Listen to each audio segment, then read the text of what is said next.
There was a flood back in the 50s that divided the town in half. And the water came across where St. Mary's Church is and flooded into the fields of the Hampden nurseries, which my father owned. They're showing decline around the same time.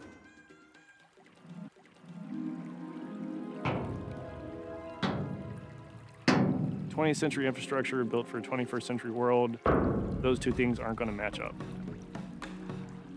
Over the years, the MVP program's goal has been to get every single community in the Commonwealth to identify their local climate change, adaptation, and resilience priorities.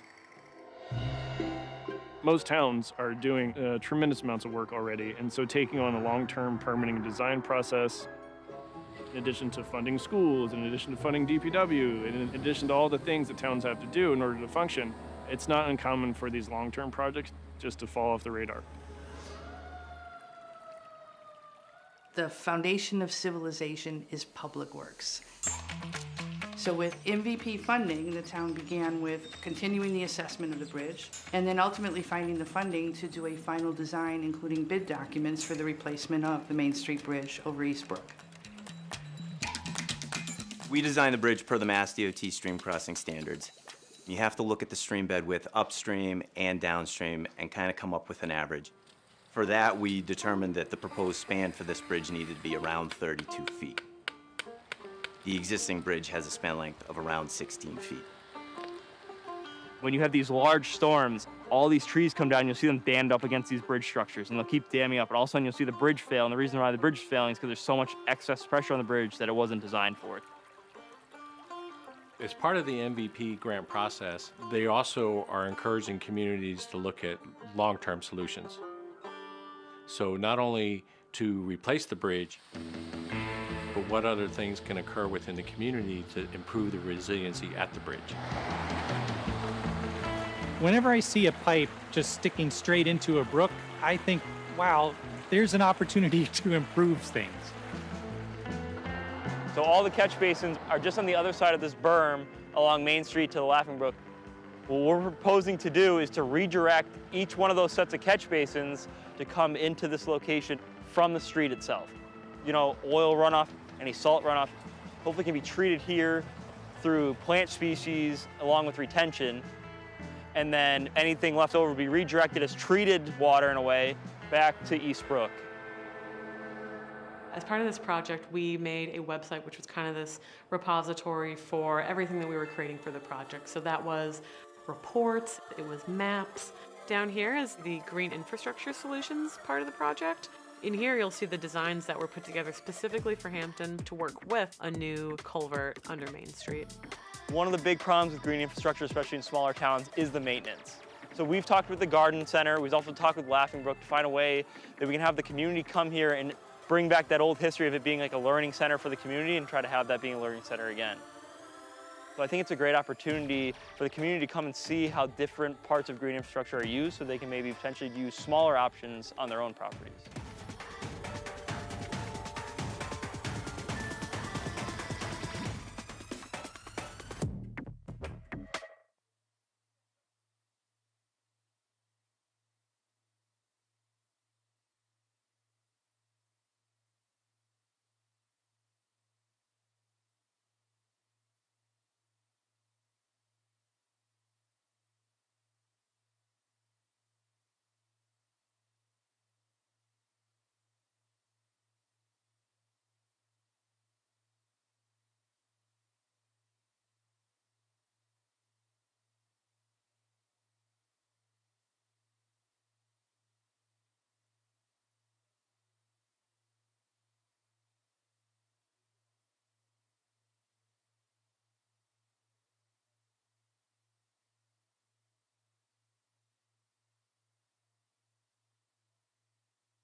Why is it the hardest ones to control are the members of town?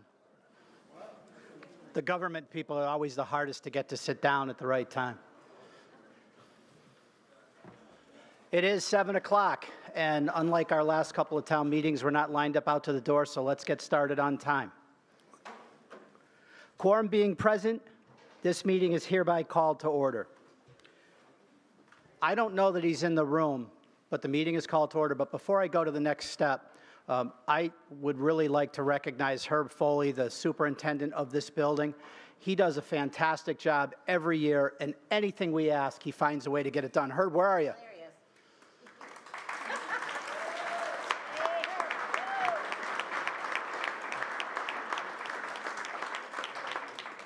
Was that good enough, like to lobby for your raise? Is that okay? Could I say anything else?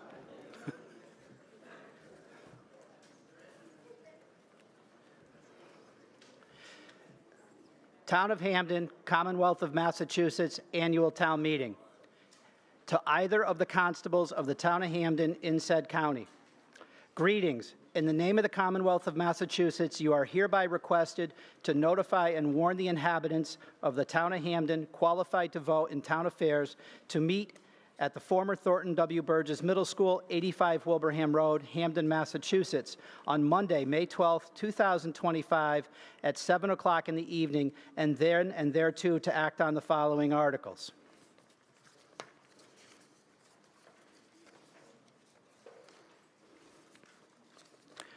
The articles will be covered in detail, and you are further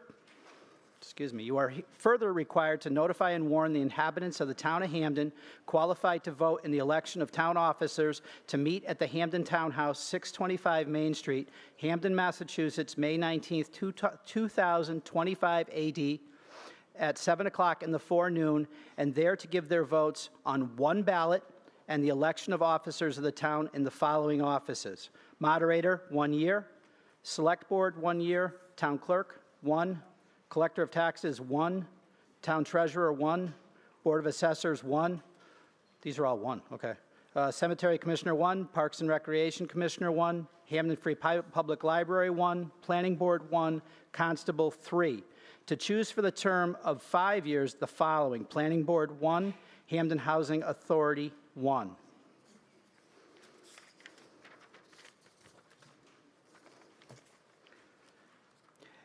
And you are directed to serve this warrant by posting at the attested copy thereof at each of the places designated by the town, hereof not fail, and make due return of warrant with your doings thereon to the town clerk at or before the time meeting aforesaid. Given under our hands this 14th day of April 2025, signed Donald L. Davenport, Chair, John D. Flynn, Member, Craig A. Rivest, Member. The attest is I, Constable for the Town of Hampden, have on this date posted copies of the warrant for the town meeting to be held on May 12, 2025 at 7 p.m. in all the places designated by the Town of Hampden. Signed, Dennis L. Hackett, Constable, Town of Hampden, posted on 4/16/25. The warrant being properly served, the formal reading is waived, and the posted warrant shall be part of the record.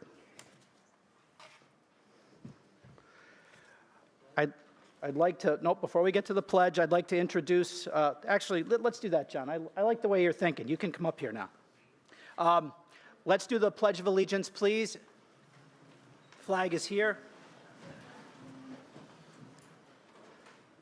I pledge allegiance to the flag of the United States of America and to the republic for which it stands, one nation, under God, indivisible, with liberty and justice for all.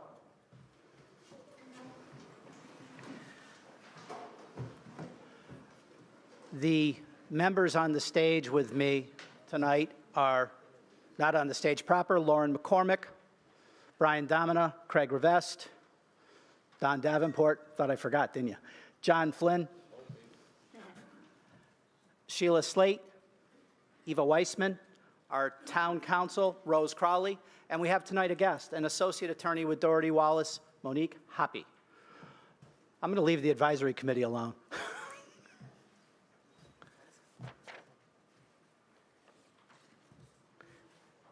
I'm going to ask that everyone please silence their phone. Also, please be advised this meeting will be on a Zoom format. Participation is limited to those in the room and is not available to those who attend via Zoom. We strongly encourage a free and open discussion with respect to all points of view. Please know, this is a civil meeting. We all are going to run into each other tomorrow, whether it's at Reed's, the Village Mart, the Bagel Nook. We're going to run into somebody somewhere. And let's remember that tonight so that when we see each other tomorrow, we'll be as kind as we were tonight to them tomorrow. All questions must be addressed through the moderator. Please keep all questions and discussion on point. Any question may be moved by a member or the moderator, subject to a vote and/or the moderator's discretion. Please come to the microphone with any questions or statements you wish to make.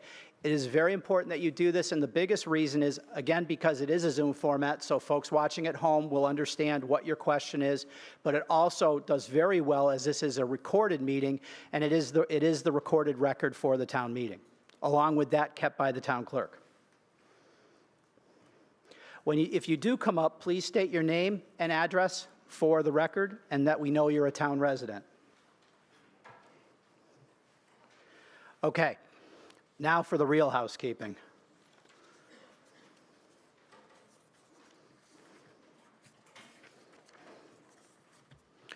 We are introducing something new tonight. Two things new tonight.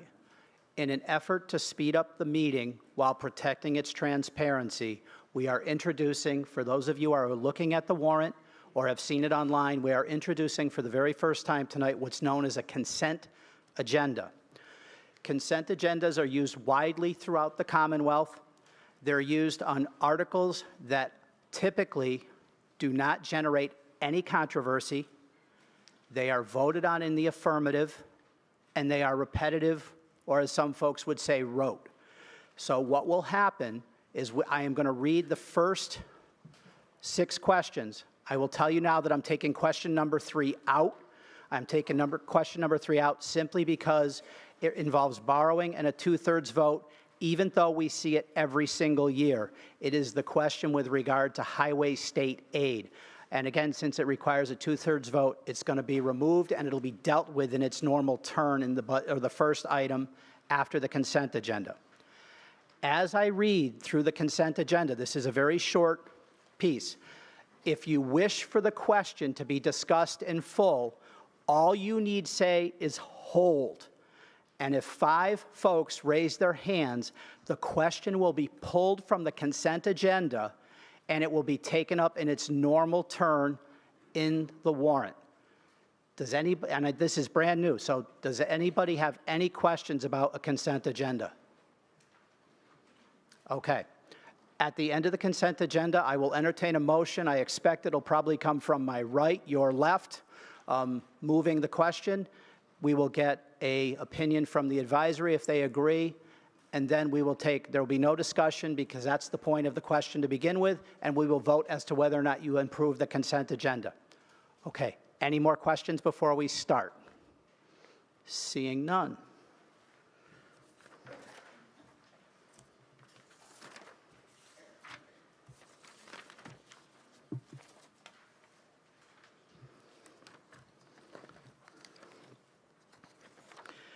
The first item on the consent agenda is the annual town reports, and this is the annual article where we vote to hear the town reports. Article 2, FY 2026 spending limits for revolving funds. This article requests that the voters set the spending limits for our revolving funds. These funds are most often for self-funded departments and the receipts used to pay expenses. Article 3, the moderator at discretion is removing this and it'll be taken up in its normal turn. Article 4, library state aid. This is the annual question whereby we vote to accept funds from the state and they are given to the library trustees to be used at their discretion. Article 5, conservation fund. Again, this article's been with us for about 25 years. maybe longer. This is the article where we typically vote $1,000 to go into the conservation fund for potential use of land acquisition, if any becomes available. The last article is Article 6, assessors funding for mandated state programs. Again, this question we see every year. The state requires the assessors to do certain things in order to assess our property on a triennial basis, and this question votes the money for them to conduct their work. That concludes the consent agenda.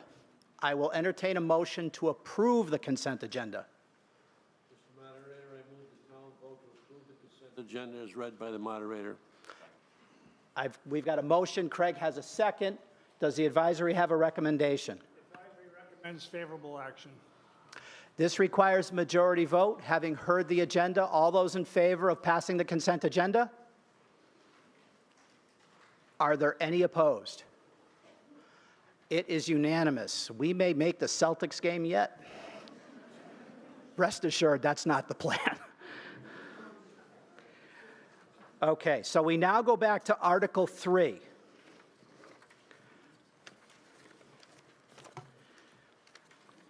Article 3 is Chapter 90, State Aid for Highways. We vote this question every year, so the summary would be, this is where we vote to accept state aid if offered to us for highway work, but it also allows the potential for borrowing with the understanding we will receive state reimbursement. You guys got the motion? One of you?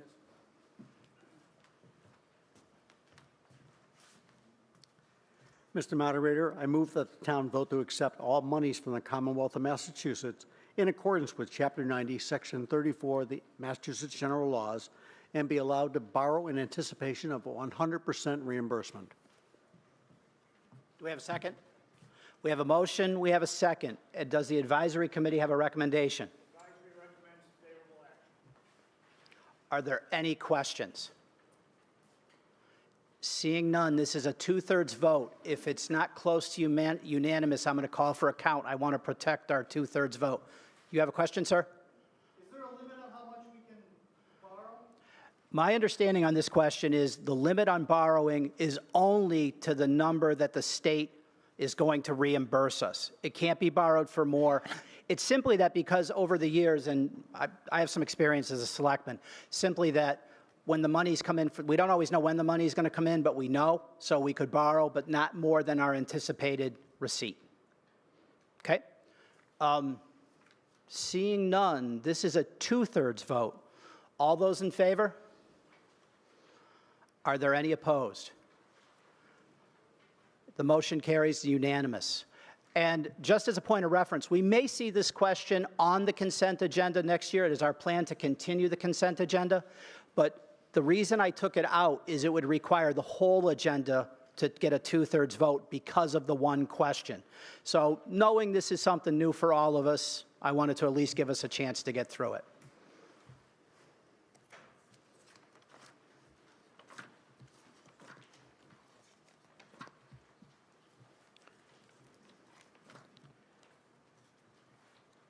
Before we take up Article 7, which is really the budget, I want to check with the advisory committee and see if they have a bit of the State of the Union for us. I should have got you sooner, but I figure we'll get it now. Well, better late than never. Good afternoon, good evening. My name's Doug Boyd. I've been on the advisory committee for a number of years. This year, as in past years, advisory has met with all of the department heads in the process of preparing the budget, which you see presented in the green sheets tonight. This budget is essentially a level service budget with the exception of a new position being suggested for a part-time facilities manager and 5 additional hours per week for the principal assessor. Other than that, it's essentially a level service. We are recommending a 2.5% COLA for those employees who are not in a collective bargaining agreement. The town currently has a stabilization account that has $1.27 million in it. That's essentially our long-term savings account. We also have what's known as an excess levy capacity of approximately $1.3 million, which is money which the town can spend without bumping up against Proposition 2.5.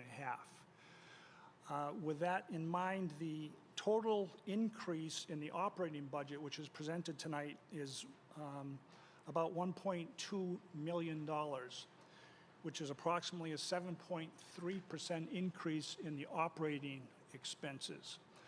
Does not necessarily mean that the tax increase will be the same amount, because in the fall we'll do what we typically do, which is make the adjustments that we can with applications of free cash and possibly transfers from the stabilization.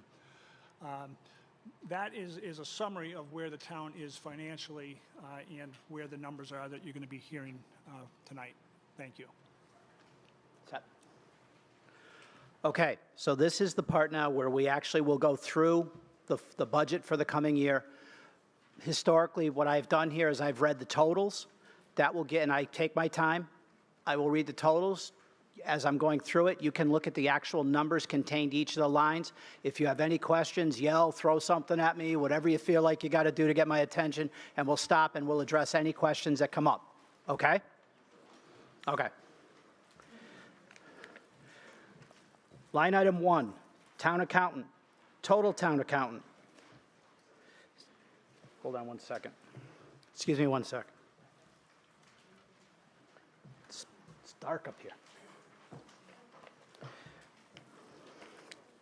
$88,184 requested, $88,184 recommended. Line item 2, advisory, total advisory, $6,345 requested, $6,345 recommended. Line 3, appeals, Board of, total appeals, $9,634 requested, $9,634 recommended.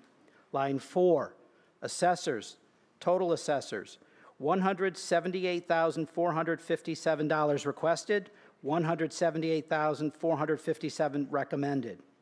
Line 5, building department, total building department, $144,247 requested, $144,247 recommended. Line 6, county retirement, $926,000, or is that 25? We got to put lights up here, tough.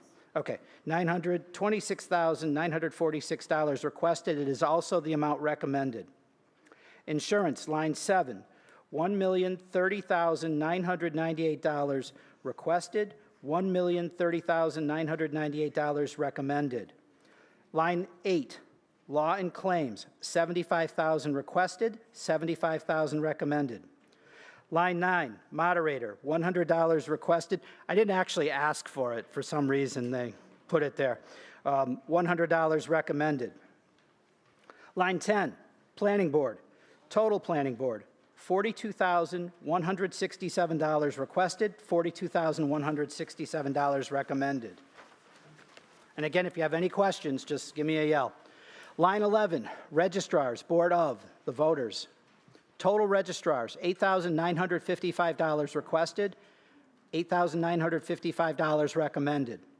Line 12, selectmen, total selectmen, $190,487 recommended, $190,487 recommended. Line 13, collector, tax collector, total tax collector is $93,810 requested, the same amount, $93,810 is recommended. Line 14, town clerk, $101,644 requested, $101,644 recommended. Line 15, town reports, $4,000 requested, and the same amount, $4,000 is recommended. Line 16, the treasurer, total treasurer, $96,568 requested, $96,568 recommended. Line 17, veterans benefits, $20,000 requested, and $20,000 is recommended. Line 19, town administrator, $145,000 is requested, $145,000 is recommended. Total general government, $3,162,542 requested, $3,162,542 recommended. We're on to general town services. Line item 20, Academy Hall maintenance. $5,500 is requested, and it is also the recommended amount, $5,500. Line 21, cemetery commission. Total cemetery commission, $51,286 requested, $51,286 recommended. Line 22, conservation commission. Total conservation commission, $43,809 requested, and the same $43,809 is recommended. Transfer station, monitoring and testing, total transfer station, $100,000 is both requested and recommended. Line item 24, there's 0 request and no recommendation. Line 26, library, total library, $210,826 requested and $210,826 recommended. Town events, $3,500 requested, $3,500 recommended. Line 29, office equipment, total office equipment, $123,000 requested, $123,000 recommended. Parks and Recreation, line 30, total Parks and Recreation, $159,177 requested, $159,177 is recommended. Line 32, townhouse maintenance, total townhouse maintenance, $182,000 was the request, $152,000 was is the recommended amount, not was, is. Ambulance, $340,000 is requested, $340,000 is recommended. Line 35, gasoline, total gasoline, $65,500 requested, $65,500 recommended. Line 36, street lighting, $30,000 is requested, it is also the amount recommended. Line 37, council on aging, total council on aging, $225,987 total requested, $225,987 is the amount recommended. Senior Center, line 38, total senior center, $43,250 is requested, $43,250 is recommended. Historical Commission, $400 is requested, it is also the amount recommended. The total town services is $1,584,200. I'm doing, I got it. Wow, if you're going to take a whack at me, at least get me right, will you? No, it's all good. Here we go. We'll get it right. $1,584,235 is requested. The recommended number is $1,554,235. I get it? Got it? I'm so happy you're here. Highway Department. Line 40, superintendent's salary, $109,109 requested, $109,109 recommended.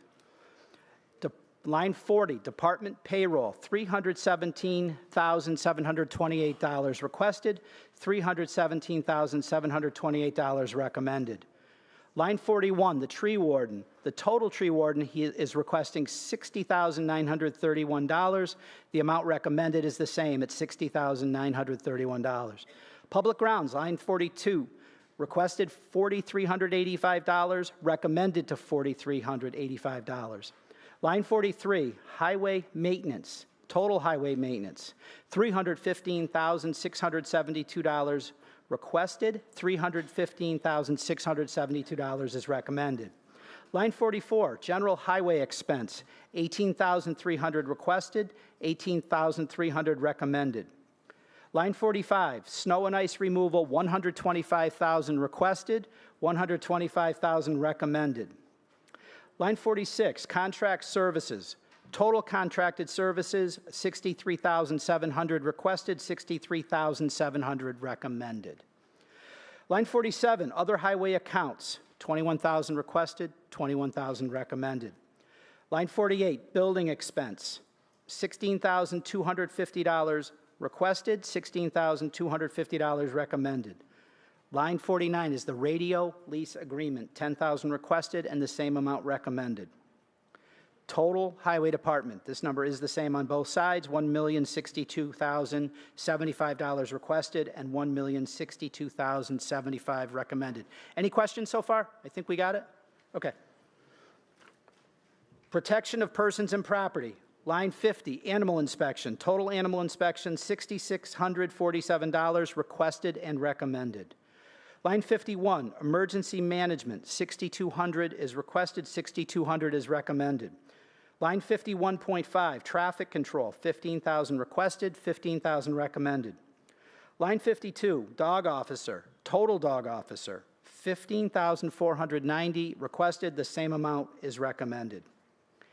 Line 53, fire department. Flipping over to the next page, total fire department, $481,572 requested, $481,572 is recommended. Line 54, forest fire control, $1,800 requested, $1,800 recommended. Line 56, Board of Health, total Board of Health, $93,498 requested, $93,498 recommended. The Water District, line item 56.5, the total for the Water District is $21,500 requested and $21,500 recommended. Line 57, Police, the total of line 57, $1,693,484 requested, $1,693,484 recommended. Line 58, other police accounts. The total for line 58 is $2,206 requested, and the same $2,206 is recommended. Total police, $1,695,690 requested, $1,695,690 recommended. Line 59, police and fire communications, $30,035 requested, $30,035 recommended. Regional dispatch service, line 59.1, $93,750 requested, $93,750 recommended. Yes, sir. And if you would, I see you're making your way up. Please remember to use your name and address for the record. Thank you so much. Eric Madison, 359 Summers Road. I noticed the regional dispatch has gone up 50% from last year's figures. I wonder if somebody could explain. That's quite an increase. The original grant that we received for the regional dispatch was the first 3 years, it was $125,000. The state would pay all 3 years. The fourth year, they would pay 50% of it, and the fifth year, 25%. So the difference between last year and this year is the 25% of the 120. So what year are we then, next fiscal year, into the agreement? So we're in year 5 of the agreement now. Okay. Next year, we'll have to renegotiate a contract with the Wilbraham Regional Communications Center. But there's a third town that's now joined it, so we should be pretty much around the same. Belchertown is now part of it as well, so they'll be sharing the costs. Okay, appreciate that. Okay. Mr. Moderator, I did have a question in general government. Would it be appropriate to ask it now? Sure. So I guess this is probably best, Mr. Moderator, directed toward the committee to my right. I noticed in the county retirement, $926,000, nearly $1 million. Do we have an unfunded obligation to the retirement? If so, how much is that? And the last part of the question, does any of this $926,000 go toward that unfunded balance? Well, first off, thanks for the question, because that's one of those items that is here every year and rarely generates any comment. That's an assessment that we receive from the Hampden County Retirement Board. That's the number that we have to pay based upon our payroll. Whether or not it's unfunded, let me just say that there's a surcharge being applied every year to the assessment to make up for underfunding for the past several decades. So that the county retirement is significantly underfunded. And this is an attempt by the legislature to make the participating towns catch up on that funding. So the answer is yes, we're going toward paying that unfunded obligation. Right now, we're paying about 35% of our salary is county retirement. Perfect. Thank you. Appreciate that. Thank you, Mr. Moderator. You're welcome. That the Hampden County Retirement Board is only funded at 54%. It's the fourth worst in the state. So we have a lot of money to make up there. You had to do it. I know that'd bring it back. So I think where my question generated was a number of years ago, the Commonwealth came out with that we had to, we meaning municipalities, had to fund our obligations going forward. Right. And I think they gave, correct me if I'm wrong, but to like 2030 or something like that. Yeah, we're up to 2038. 2038, okay. Right. And I was just, a lot of municipalities are kind of sticking their head in the sand and not doing anything about it, and that's going to come back to bite them. I was a little concerned if we're not, because I didn't see any appropriation separately to help fund that going forward. Yeah, we are, each year we get the assessment, and I think it And has to go up by, I think you did a good job of answering it goes that. up by at least 8% every year. Perfect. Thank you. Okay. Appreciate that. Okay, so we finished with regional dispatch. Just to recap the line, total protection, $2,461,182 requested, $2,461,182 recommended.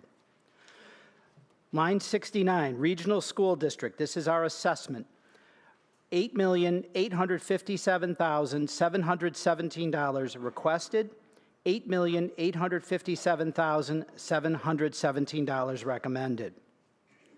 Line 70, local debt, total local government debt, $684,319 requested, $684,319 recommended. Our total budget requested is $17,812,070.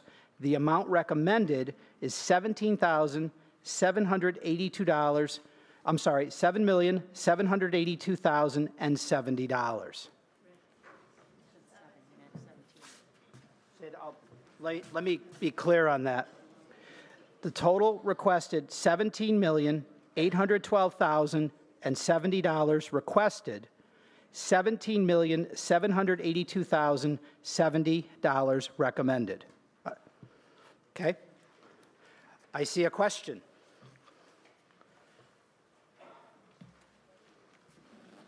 You know I'd have to ask. You. Thad Clavet, 55 Highland Circle. I've been coming to these meetings for several years now. It seemed like this meeting was kind of just like a rubber stamp. There was very little, aside from the last gentleman who asked the question. But did anybody notice the first column? A year ago, we were at 15,800,000. We went up to 16,600,000, and now we're up to 17,800,000. So we're looking at approximately 8.5% increase every single year. Is that right? Or yes? I would, who wants to take this? Dick is going to, okay.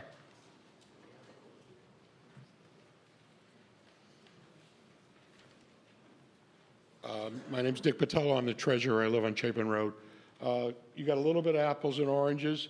The first column is what was expended, actual expenses, not what was appropriated. Okay. The second column was what was appropriated last year, and the third and the fourth columns are the one we're dealing with. If I'm not mistaken, Doug mentioned earlier that from last year, the operating budget went up 7.5%, but last year was only 3.9% only. Oh, and by the way, Don, it could be worse than Hampden County Retirement. Springfield is the worst one at 40%. Yeah, we do things with an X-Acto knife around here. It just seems like we're still looking at some pretty heavy increases. Yeah. It's a tough year. So, are there any other questions on the budget? Mr. Schneider, come on up. I'm going to make you get up. I just want to see you do it. Phil Snyder from Raymond Drive. Just a question. Are we voting on the recommended or the budget? We're voting on the recommended. I mean, unless somebody chooses to amend any of the numbers. Maybe one point of clarity here. I'm reading you the requested by the departments. The recommendation is what the advisory committee has put out for our consideration. But theoretically, and quite frankly, the purpose of this meeting, to get past the point there, this is not a rubber stamp. If somebody does have a question or wants to amend a number, you can do it, but we are voting on the recommended number.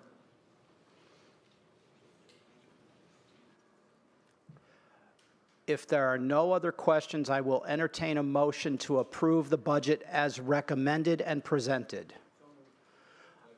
We have a motion, we have a second. Does the advisory committee have a recommendation, or did I get your motion part out of order? The advisory has a recommendation of favorable action. I figured since you did all the work, you weren't going to turn around and say no. We certainly did. All right. This budget requires a majority vote. All those in favor of the budget as recommended? Are there any opposed? The budget carries, and I see it as unanimous. It is not unanimous, and I'm not going to point directly. Sorry about that. That's inappropriate of me. There was one dissenting vote. I just want to take a second to say something here. I meant to do it earlier, but I wanted to get us through the consent agenda. But in as much as the question has come up about the budget, and I want really the purpose of town meeting is something I'd like to read for you.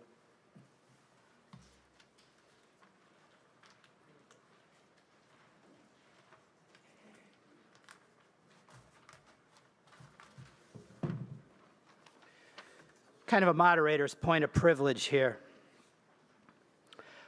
The current practice of local participatory democracy, we maintain a tradition of self-governance which has been practiced for over 400 years. By gathering together today, we honor and embrace the town meetings of 250 years ago. They were local democracies that by their nature taught Americans the virtues and responsibilities of self-government. It was through this conduct of town meetings that the colonial American public embraced the inalienable right of self-governance and self-determination, independent of the British Empire. The voices raised actions, took actions, created financial support, and improved the lives and liberties pledged to the town meeting of the Commonwealth, and they are worthy of our heritage. I think it's an important point that the question that was asked about the budget, this be the time we make it. This is the government that is closest to all of us. We are the last bastion in the country where we decide our own fate here every year. So all I will say simply here, and then we'll move on, is if we agree on nothing else, let's please all pledge together to not let this form of government die. And thank you for raising the question about the budget.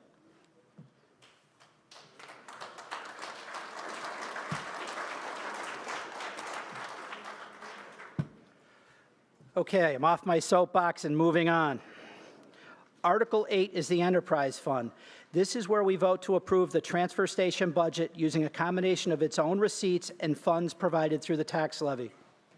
You doing this, John? Come on up.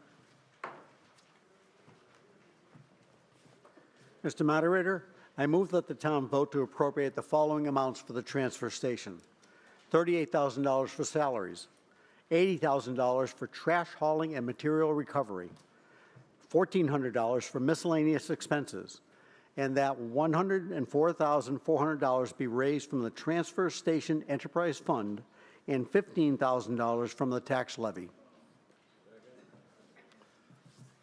We have a motion, we have a second. Does the advisory have a recommendation? The advisory recommends favorable action. Any discussion or questions? Yes. I got you. I see none, but John wants a brief. Go ahead. So we're all familiar with what the Enterprise Fund is. Basically, it takes care of the bags, the people who work up at the transfer station. I just want to say that there's been one person that has been the face of that operation for a number of years, and we all know Jane Bedinkowitz. And this year, Jane retired, a well-deserved retirement, and I don't think that we can thank her enough for everything that she's done. I'm sorry she's not here tonight. We had a set of golf clubs for her that Rick remembers we gave him, I think, golf clubs when he retired as selectman. but I think we owe Jane a vote of thanks for everything she's done. I'd also like to welcome Lori Dutton, who has taken over Jane's job. We have, if you know, a pretty big change in the town hall, the forward-facing offices. In the last 3 years, we changed the town administrator, the administrative assistant to the select board, and the health board administrative assistant. And I hope you all have noticed that the services you get keep going the way you expect them, because we have great people in their jobs, and we thank them every day for what they do.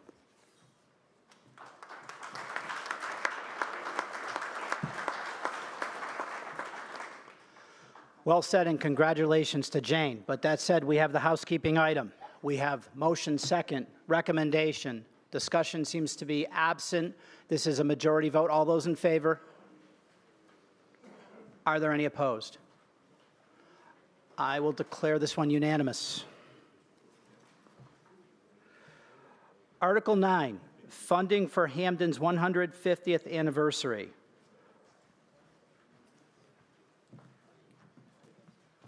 Mr. Moderator, I move that we take no action on this article.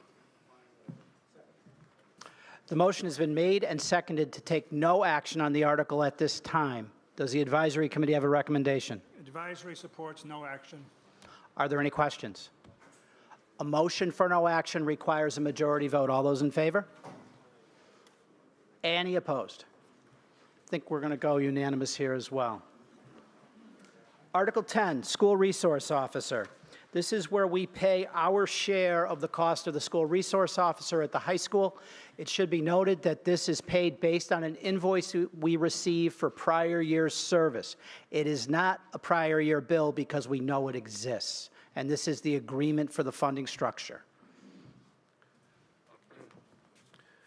Mr. Moderator, I move that the town vote to raise and appropriate the sum of $12,629 to fund the school resource officer for fiscal year 2025 at Minnetonka Regional High School.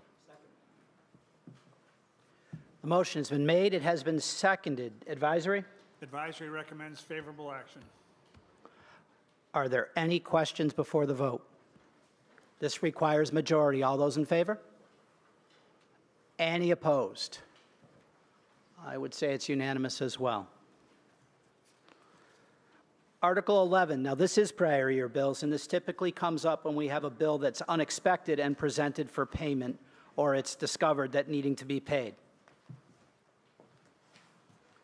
Mr. Moderator, I move that the town vote to take no action on this article. Motion is made.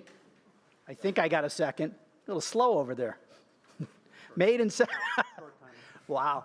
Motion made and seconded. Advisory. Advisory recommends no action. And this requires a majority vote for no action. All those in favor? Any opposed?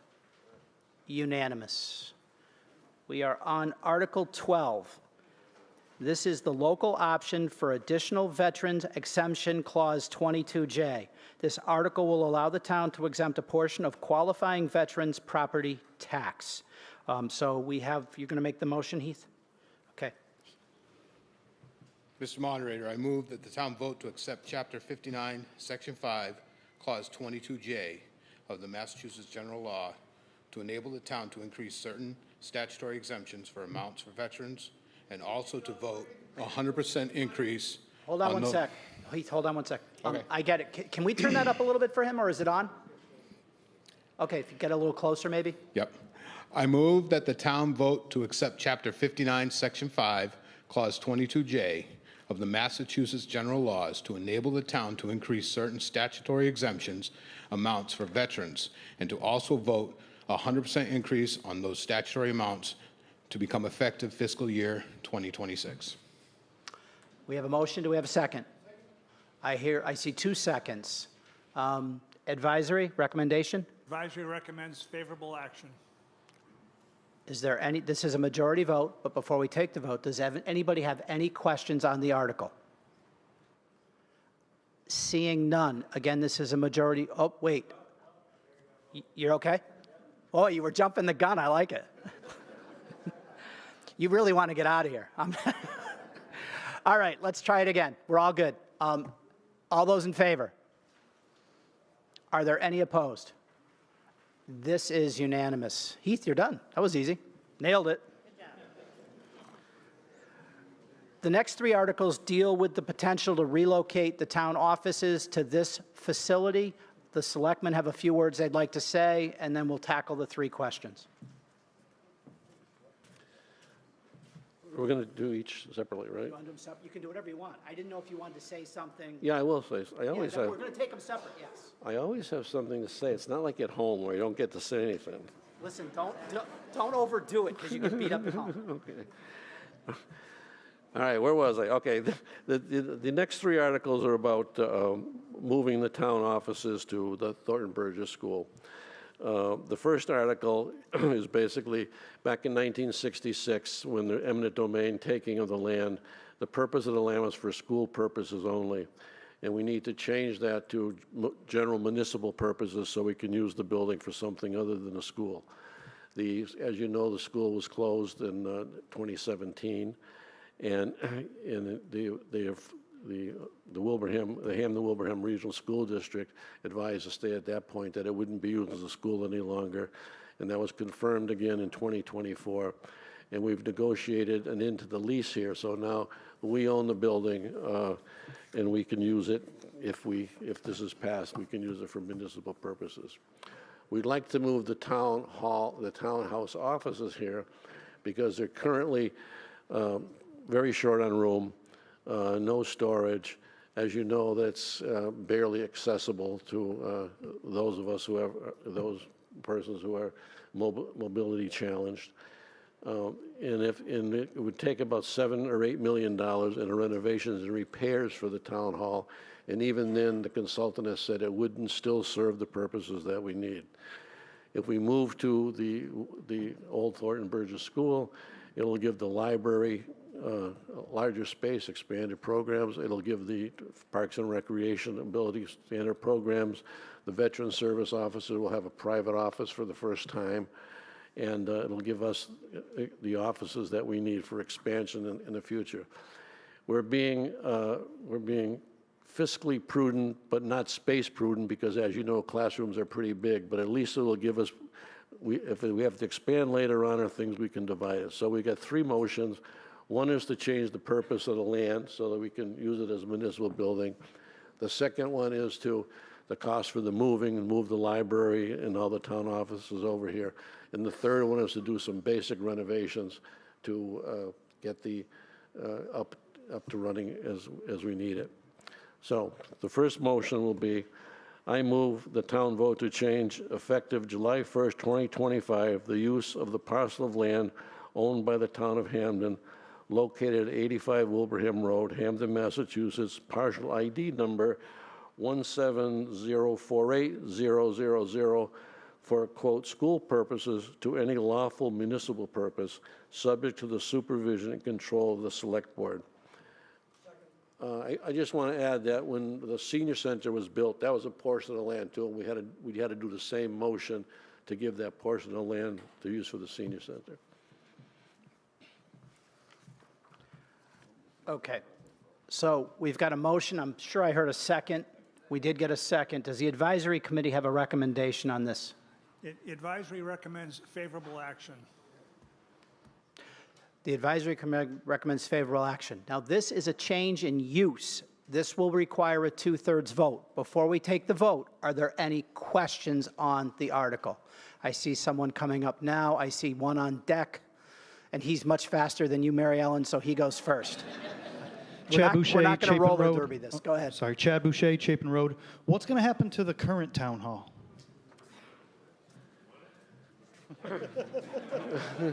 What? That's to be determined. To be honest, we don't know. It's a historic building. It's a building we all love. I've lived in town 52 years, and my kids and I've spent many hours there at the library and things like that.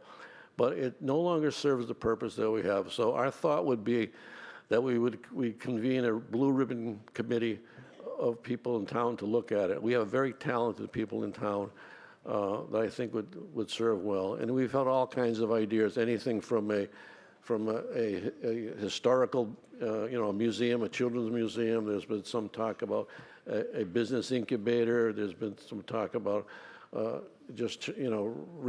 housing at some point. So we don't know. The answer is we don't know, and it's something that the town will decide, because like the moderator said earlier, it's the town meeting that decides everything. So, but we need to do this for the future, for the town. Don't go. Mary Ellen's coming up. Oh, no. Wow. Hi, Mary. Enthusiasm. Yeah, isn't that nice? Former select board member. Mary Ellen Glover, Northview Terrace. I'm concerned that this proposal and the proposal about the use of the town hall really is an example of the town not being true to its word. We gave its word when we went for eminent domain to take that property. Now we're going to change it. When the town hall was given to us, it was given to us for the purpose of a school. We are now going to change that, because it no longer is a school, it's offices, and then it's no longer offices, it's condos, or who the heck knows what it is. And I think that when we give these words, it should be taken a little more seriously and changed only in rare instances, okay? So that's my first issue. You want my second issue first? Go ahead. My second issue is the cost. I think... Let's take the cost one separately. Okay. Let's do that take one a motion first. at a time, please. Okay. In your response to your first question, the building was used for 50 years for a school. So I think we've served that purpose well. And Then we should have said 50 years, but we didn't. Well, Go from ahead. 1967 to 2017, we served as a school. So I think we've kept faith with the town at the time. The demographics have changed.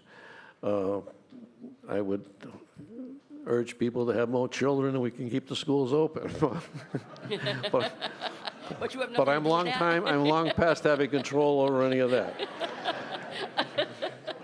So I believe we've kept faith, and now we have to keep faith with the future. And the future is to have a working environment where our town employees, the people who come there, are safe, and it's in a good environment, and we have expansion for the future. We can make a community center out of it. We can have the library here. We can have Parks and Rec can expand. So that's where we are. Things change. They do change, but your word is your word. I'm also concerned about the cost. I think it's a pretty pricey endeavor. I don't want to shut you down, but let's take that, because the remaining two articles deal with the cost of the move and the cost of any updates. So let's take the cost at that time, because what's important here, so we don't lose sight of, this question is a 2/3 vote, but it is only to change the use of the property. It doesn't allow this to happen. It simply sets the stage that if it does happen. So the financial part of it we'll deal with, Mary Ellen, but let's do it during those questions. Okay, then let me go to the education. I'm also concerned about the educational use. We used to have our kids in school for K through 8, and they would go to the region for high school. It slowly evolved, and it would also include the middle school over in Wilbraham, okay? If we lose Thornton Burgess, we will never be able to return those students to Hampden. For those of us who have looked into the history of Hampden, we used to be part of Wilbraham, separated from Wilbraham so we could have say over our own destiny. We have lost that say over our own destiny if we no longer can have kids in their town, because we will have all the middle school and all the high school kids going over to Wilbraham. Additionally, Wilbraham Middle School is in such a condition that it will eventually need to be replaced. And it's talked about periodically over in Wilbraham at their town meetings and so forth. If it has to be replaced and we have our students over there, we will pay 20 to 25% of that replacement cost, which then will make our taxes go up and cause us more money. You have something to say? No. Okay. Make our taxes go and up. make our taxes go up. Okay, that's it for that. Okay, so again, and I want to be very careful not to discount Mary Ellen's comments, but the financial ones are separate from this question. This is a question to change the use, i.e. the zone of the property requires a 2/3 vote. Are there any more questions on the change of the use of the property? Well, I just would have concerns about your ruling in that if you change the use, you also change the finance. Well, what I'm going to, Marilyn, is you said you had questions and concerns about the cost. So I'd rather take the questions of the cost at that time. If this gets voted down, then theoretically it does make the next two questions moot, but I will allow that because we have to change the use first. All right, so I'll sit down now and you'll take the vote and we'll go from there, right? There's people lined up behind you, so we're not done yet. So.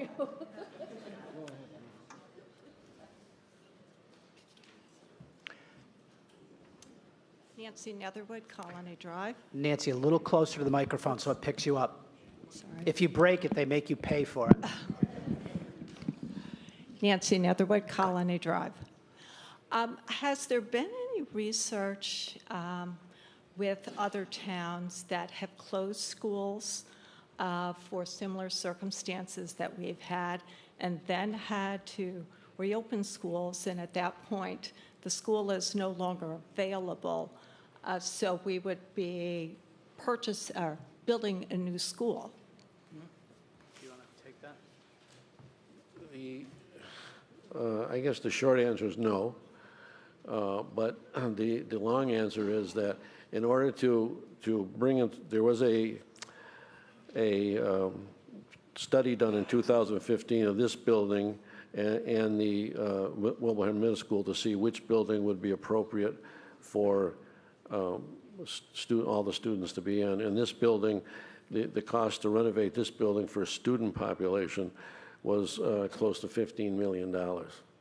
So that the joint decision was made to close this school, But and to be honest with you, I haven't done anything. I know that other towns have changed their schools to town halls, but like Granby has done that. So.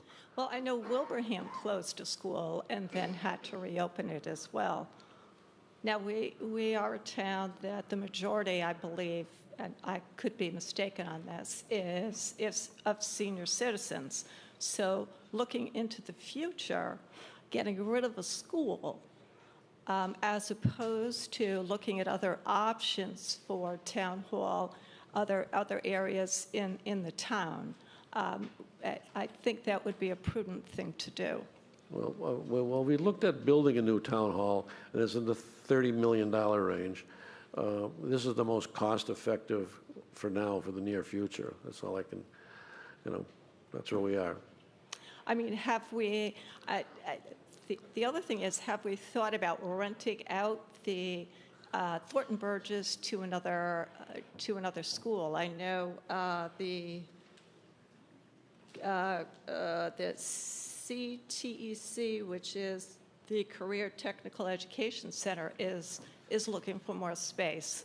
I mean, we could save money that way, or in terms of our other options in terms of, I don't know about renovating the town hall. I'm certainly not an architect, but purchasing like a home that's across the street from the town hall and possibly using the first floor for town offices, using the upstairs for storage.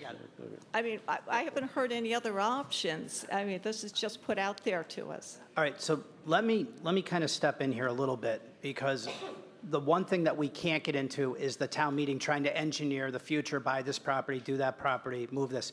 Now, that said, those are your arguments toward whether or not we should vote for this change or not vote for it. But I want to be careful, because we could get very far afield with a lot of folks coming up saying, hey, have you thought about purchasing this piece of property? Have you thought about that?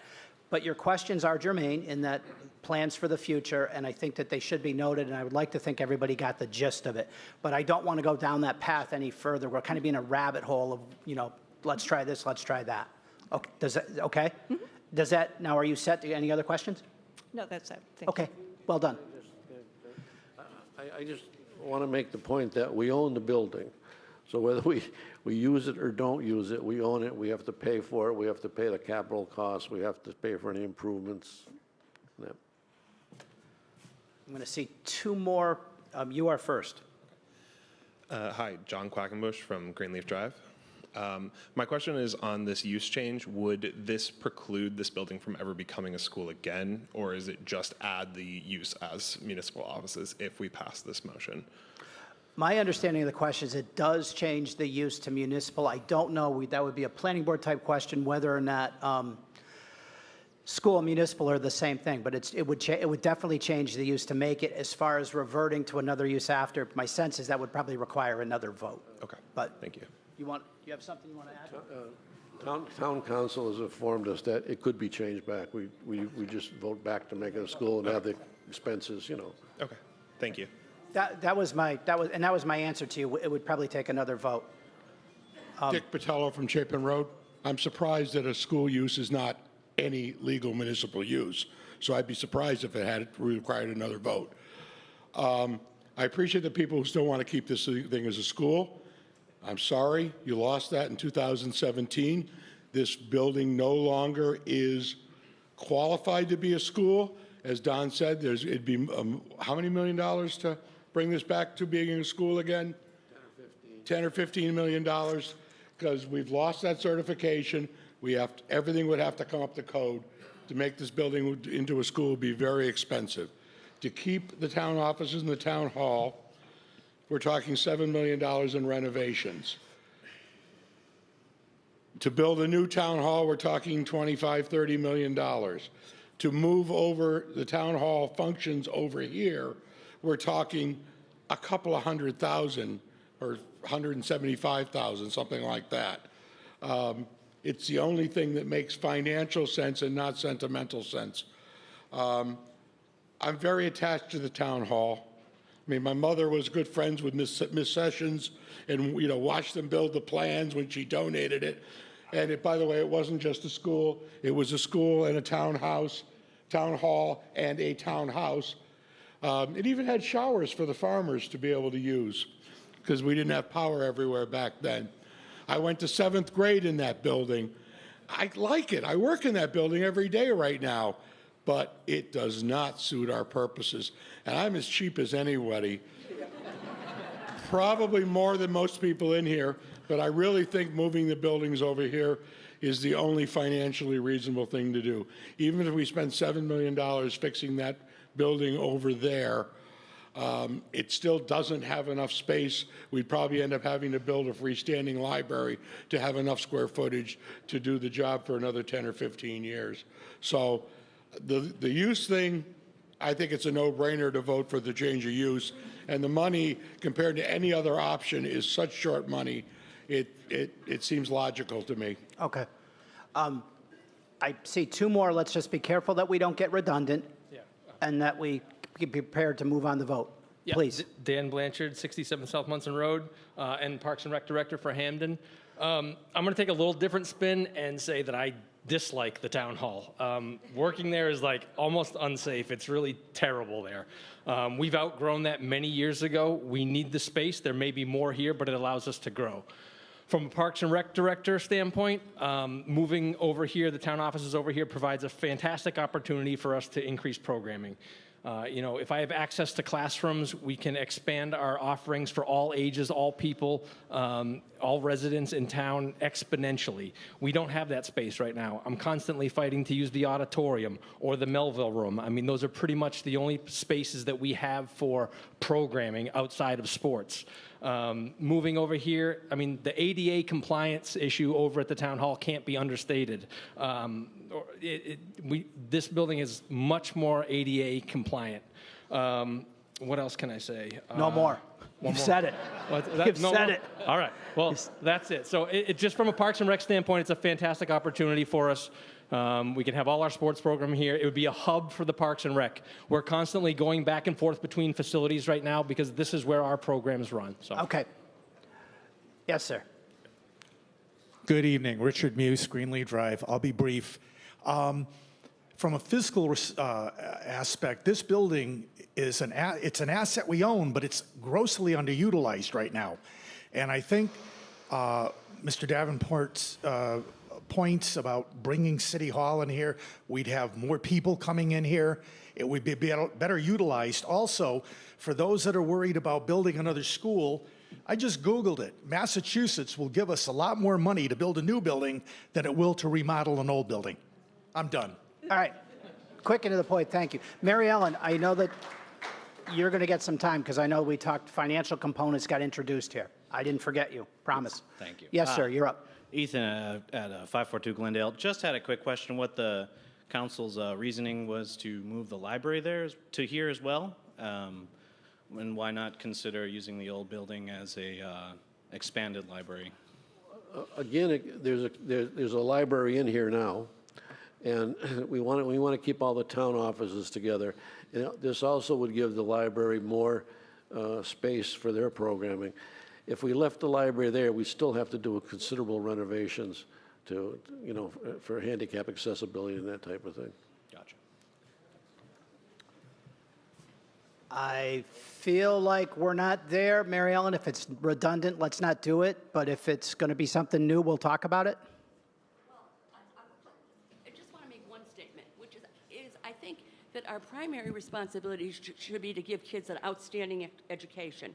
And I don't feel they're getting it now. And I feel coming back to Hampden would give them that. That is a long-term solution, okay? But if you use that building for something else, we can never do that. Fair enough. Okay. Looks like we've covered as much of the bases as we can here. This is a use change only, and I'm not trying to color it any other way. It does open up the door for the move, but this is to change the use of the zone or the property. It requires a 2/3 vote. All those in favor? Are there any opposed? The moderator declares the 2/3. The article passes. Article 14. Now, this is financial. This is the cost of the moving costs for administrative offices and library. This is the cost of moving the furniture and fixtures from the current town hall location to here.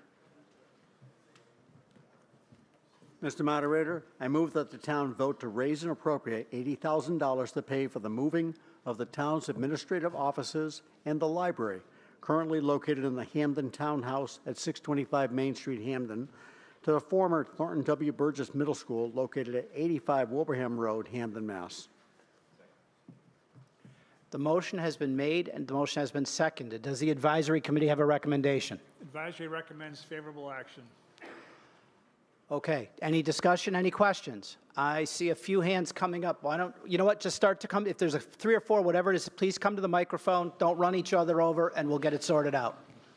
Yes, sir. My name's Joe Green, Tall Pines Road. I have a question. There's an old expression, no horse is so old it can't be beaten again. But I'll ask my question anyhow. I'm sorry. Go ahead.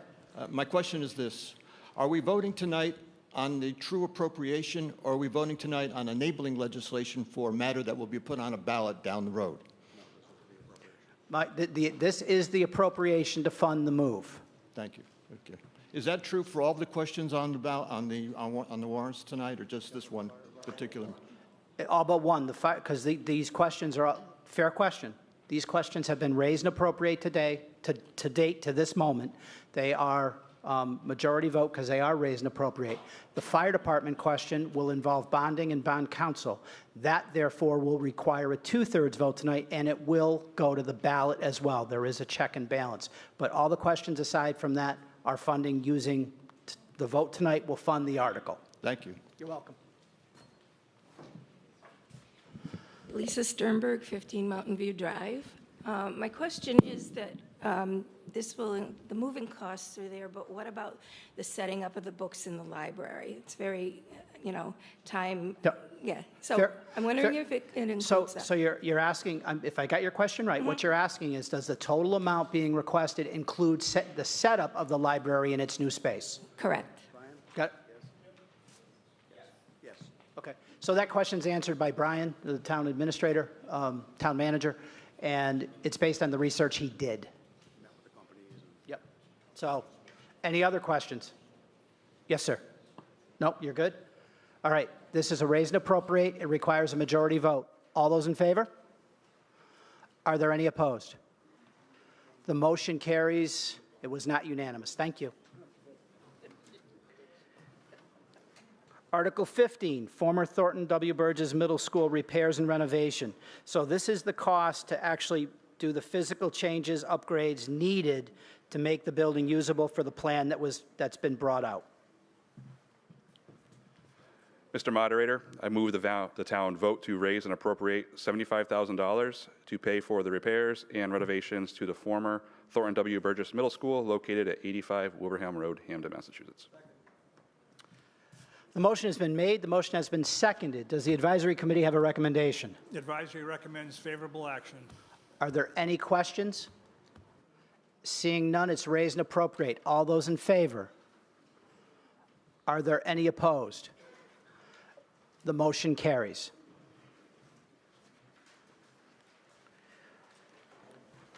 Article 16.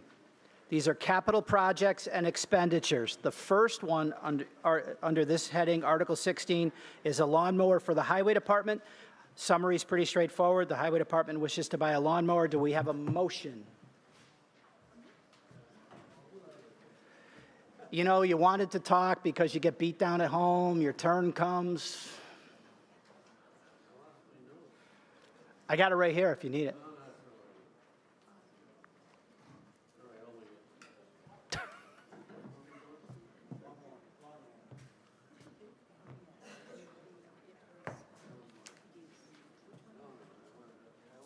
doing great. Hey.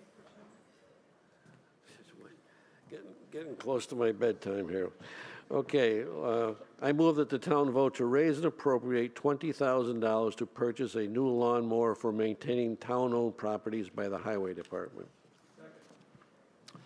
The motion has been made and seconded for the purchase of the lawnmower. Does the advisory committee have a recommendation? Advisory recommends favorable action. Again, raise and appropriate requires a majority vote. No questions? All those in, oh, is there a question back there? You got to come up, Robin. I know some people hate to do it, but figure if you torture, you won't do it and we can go home. No, I'm kidding. Please come up. Robin, Warner, Scannick Road. I just have a question. When they, when each department funds their gets their budget together, aren't items like this included in their budget, which we already passed? I mean, and then they, they have their budget, and then they come in and they ask for a little bit more, and then a little bit more, and a little bit more, and then our taxes keep going up. So when it comes to items like this, whether it's, for example, whether it's a dump truck, a lawnmower, these are all outside of the normal operating budget. For example, and I offer it to you this way, you wouldn't want the Highway Department to put $20,000 into their budget every year, assuming they might want to buy a lawnmower and have that money hanging out for some other use. So this is where we get to vote as to how we feel about the purchase of the lawnmower. So that, because they're unique and one of a kind, is why they're treated separately. Oh. Well, I would just kind of disagree, because if they need a lawnmower, it should be included in the budget, and then we just pass it once and it goes into the budget. Just like when we have a new cruiser, the police department. Yeah. When we need a cruiser, we put it in the budget and they get one. The only argument I would make against that is there would then need to be a line item inside their budget, funded or not funded every year. Not saying your question's completely out of line or it couldn't be considered, but this is historically how the town has handled one-time, or a lawnmower is not a one-time purchase, but it's a one-time every few years purchase. Yeah. That's why they do it this way. They do it outside. Okay. All right. So the motion has been made, seconded. We have an opinion from the advisory of favorable action. This is a raise and appropriate. It requires a majority vote. All those in favor? Are there any opposed? The motion carries. It is not unanimous. Article 17, another lawnmower. This is a lawnmower for the Parks and Recreation Department. And again, this is monies for a lawnmower purchase. This is a raise and appropriate question. Moderator, my name is Terry Ford. I'm one of the Park and Rec Commissioners. I live on Summers Road. And I move that the town vote to raise and appropriate $20,000 to purchase a new lawnmower for playing field maintenance by the Park and Rec Department. Do we have a second? We have a second. Does the advisory committee have a recommendation? Advisory recommends favorable action. The motion has been made and seconded. This is a purchase for a lawnmower for Parks and Rec for maintenance of their grounds. Does anybody have any questions? I see one. If you got a Fitbit on, you're counting your steps. This is great. Why are we having 2 lawnmowers? My son used to work summers for the town. He worked for the highway department, and he mowed Thornton Burgess, as well as all the schools. I remember those days, so I'm going to let one of these designated folks answer the question. Dan Blanchard, Parks and Rec Director. Regardless of the vote tonight, this school was coming back to the town, and the property needs to be maintained. I know that Highway Department has a mower with about 4,500 hours on it, which is past the useful life of the mower. Parks and Rec, we do have a mower that's at Memorial Park. It is at about 2,500 hours, so it's at half of its useful life. We're trying to be proactive here and extend the life of both mowers so that we are not putting all of the hours on one mower. So when you have a two-car family, you try not to buy them both in the same year, right? You try to stagger them in order to put those, to defray the cost so you don't have one big hit tax-wise. Parks and Rec will be mowing about 6 more acres than they had been in the past. So that's the reason that we're coming for the mower. So as a point of clarity, Parks and Rec will take over the maintenance and lawn cutting of this facility. Just want to make sure everybody's clear as to what the... That agreement needs to be made by the selectmen, but what I'd like to say is that the agreement that we have with the town is that the Parks and Rec mows the sports fields, and that the town mows everything outside of the sports fields. I think we have about 2.5 acres at Memorial Park, so this is more than doubling the amount that we need to mow. Okay. All right. I just want to make sure everybody was clear on that. That's all. Okay. Okay. Question answered. Are you set? No. Wait, come up to the microphone because I want to make sure everyone... Doesn't Green Meadows have fields as well? Yes, Green Meadows has fields. This building was being mowed by the school district because it was a school building. Green Meadows is still a school district building, so they will be taking care of mowing Green Meadows fields. The town? The school district. Okay, because HWRSD. But the town used to mow both schools. Right. So hold on a sec. No, it's okay. Hold on, because I remember those days. I was on the Board of Selectmen. What they're saying is over time that has changed. The school district maintains the lawn cutting of the buildings still in the district, of which Green Meadows is one. So the school department will continue the cutting of the lawn there. Here, that in that it's no longer used as a school, they will discontinue that. So there'll be some differentiation, some split up of the lawn cutting. And if I am understanding what you're saying correctly, I just want to make sure everybody understands it and hears it, that you're looking to extend the life of both your mowers because you're going to pick up more fields between the Park and Rec and here. Correct, yes. Okay, I just want to make sure I understood it. Yeah, and just to clarify, we had not been mowing these fields here at TWB. They were being mowed by the school district. Okay. You may. Thank you. The fields at TWB are exclusively used by our soccer program. It's the only fields in Hampden that can really accommodate the soccer program. The fields at Memorial Park tend to be too small, and they're pretty much exclusively used by our baseball programs. As far as Green Meadows goes, we almost never conduct a program outside of Green Meadows. Okay. You may not agree with what they're telling you, but this is your opportunity to vote yes or no. So do you have something new you want to add to this? No, I'd like to know what the town's mowing then. I mean, I know they mow the cemeteries. I know they mow Green Meadows. So what else do they mow? I think we're getting a little far afield. This is a yes or no question. If you don't think that the Park and Rec should have the mower, we can vote no. But to lay out all the lawns that are cut and who cuts them it would be outside of the bounds of the question and would take far too long. I see another yes, sir. Jerry Feldhut from North Munson. What are we doing with the old lawnmowers? My understanding of this...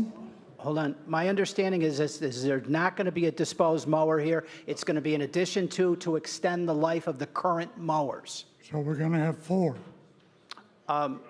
Park and Rec is going to have 2, and I don't know what the town has, and I'm not going to get into that. Okay? Okay. All right. I think we've about covered it. Again, this is a raise and appropriate, and it requires a majority vote to pass. All those in favor of passing for the lawnmower, please raise your hands. Are there any opposed? The motion carries. It is not unanimous. Article 18 is senior center repairs and renovations. This would be the cost to do current repairs and necessary upgrades to the senior center. Do we have someone to make the motion? Mr. Moderator, Gary Wayner, 53 Mill Road. I move that the town vote to raise and appropriate $140,000 to replace and/or repair the roof, bathrooms, and septic system at the senior center located at 104 Allen Street, Hampden, Mass. We have a motion. Do we have a second? Second. We got a second. The advisory committee have a recommendation. Advisory recommends favorable action. Okay. Now, Gary, would you like to say something about this? If I can, Yeah. thank you. 6 months ago, we were here at town meeting with the senior center renovation and expansion. Since those 6 months have passed, the Hampden Senior Center Building Committee has continued to meet and continued to put together a priority list of needed maintenance for that facility. As we mentioned at town meeting, that the building, 25 years old, has many needs for continuing maintenance. The Senior Center Building Committee focused on 4 priorities to upgrade the center. The 4 priorities were replacement of the roof, replacement of the windows, not the stained glass, but just the regular windows, upgrade the bathrooms, and also to do minor maintenance on the septic system that the Title V inspection report recommended. With the help of the staff, we solicited estimates from roofers, plumbers, septic system installation specialists, and window replacement specialists. And we put together a warrant article for $230,000 for those 4 items. Following submittal of that number to the select board, we had a meeting with the selectmen. And at that meeting with the town administrator also, it was very apparent, as Mr. Patello has pointed out, that this is an extremely tight budget year. So the Senior Center Building Committee took a vote and reduced the amount of money that we are requesting tonight, recognizing how tight the budget is. We removed the window replacement. But make no mistake, in subsequent town meetings, we will be back because we need new windows. They leak. They're terrible. In the meantime, it gives us time to look for potential grant money for the windows, grant money for the HVAC system, grant money for the lighting system, all which need upgrades. But tonight, what we're asking for from the town is $140,000 to replace the roof, to upgrade the bathrooms, and to do minor work on the septic system. Thank you.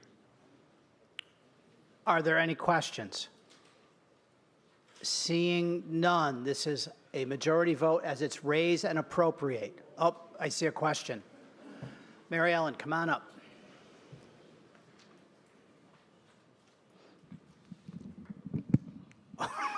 You got it. Well done. I would just like to compliment the Senior Center staff and the study committee for listening to what the town said before and for coming back with revised list and a plan for going forward. I think that takes a lot of maturity, and I'm pleased that they listened to us. Thank you. Thank you. Seeing no more questions. Again, this is a majority vote as it's raised and appropriate. All those in favor?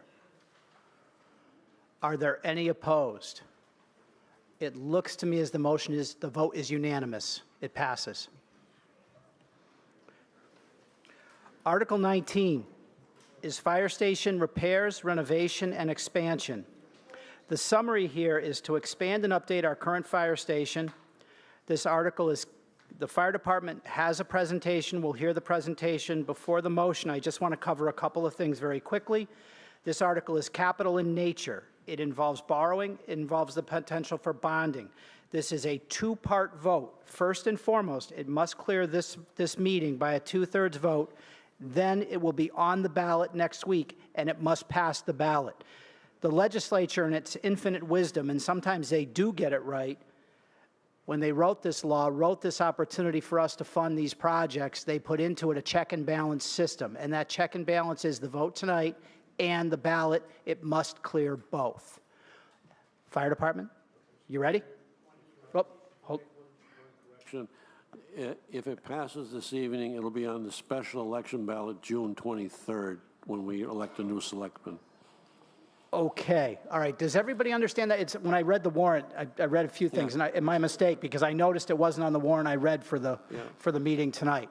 Okay, so while the vote will be on a different day, June 23rd? June 23rd. To coincide with the special election of a new selectman, the vote will be on the 23rd. While the date is different, it does not change the mechanics. It still means that it has to pass tonight by two-thirds, and then it must pass the ballot on the 23rd of June. Okay, fire department, you guys ready to go? Come on up.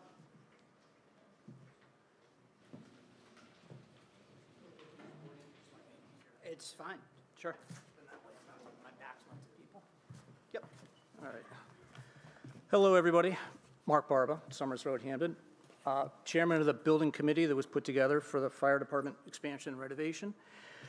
Couple things before I get into the presentation I wanted to... Yeah, wait, oh, I thought you were, yeah, I'm sorry, I thought you were coming to make the motion, and I kind of, sorry. Let's have the motion first. Thanks. I'm still willing to trade with you. You can come back up here. You do a great job. No, this is why you and the judge are here. Somebody has to keep me in line. So you started to make the motion, then you went back, so fire away. Let's have the motion. Edward Poole, Glendale Road.